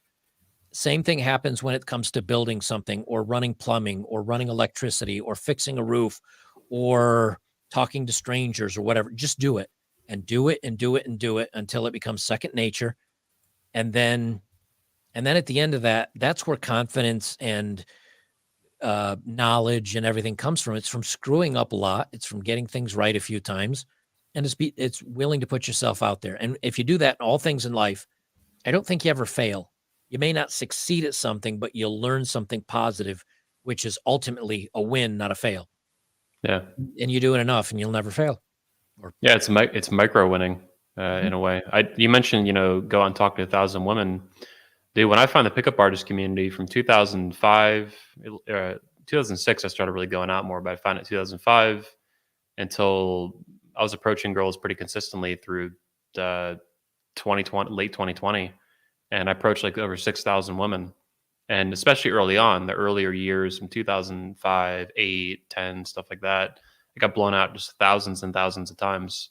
And that built me the skill set and the skin to get through all that kind of, that, I guess you call it pain, but just anxiety of approaching and the nerves and all that crap. Yep. And by doing that and failing, quote unquote, thousands of times, you're 100% right. I mean, that I'm not some master pickup artist or anything like that. I've never been that, never really wanted to be that. But I got a lot better at it, thousands of times better than I was early on when I was a stuttering, sweating mess at like 17 years old. Right. Really, like physically just bleeding sweat. Like the first couple of them were so nerve-wracking to me, like a panic attack. Yep. And to be 30 years old doing it was like night and day.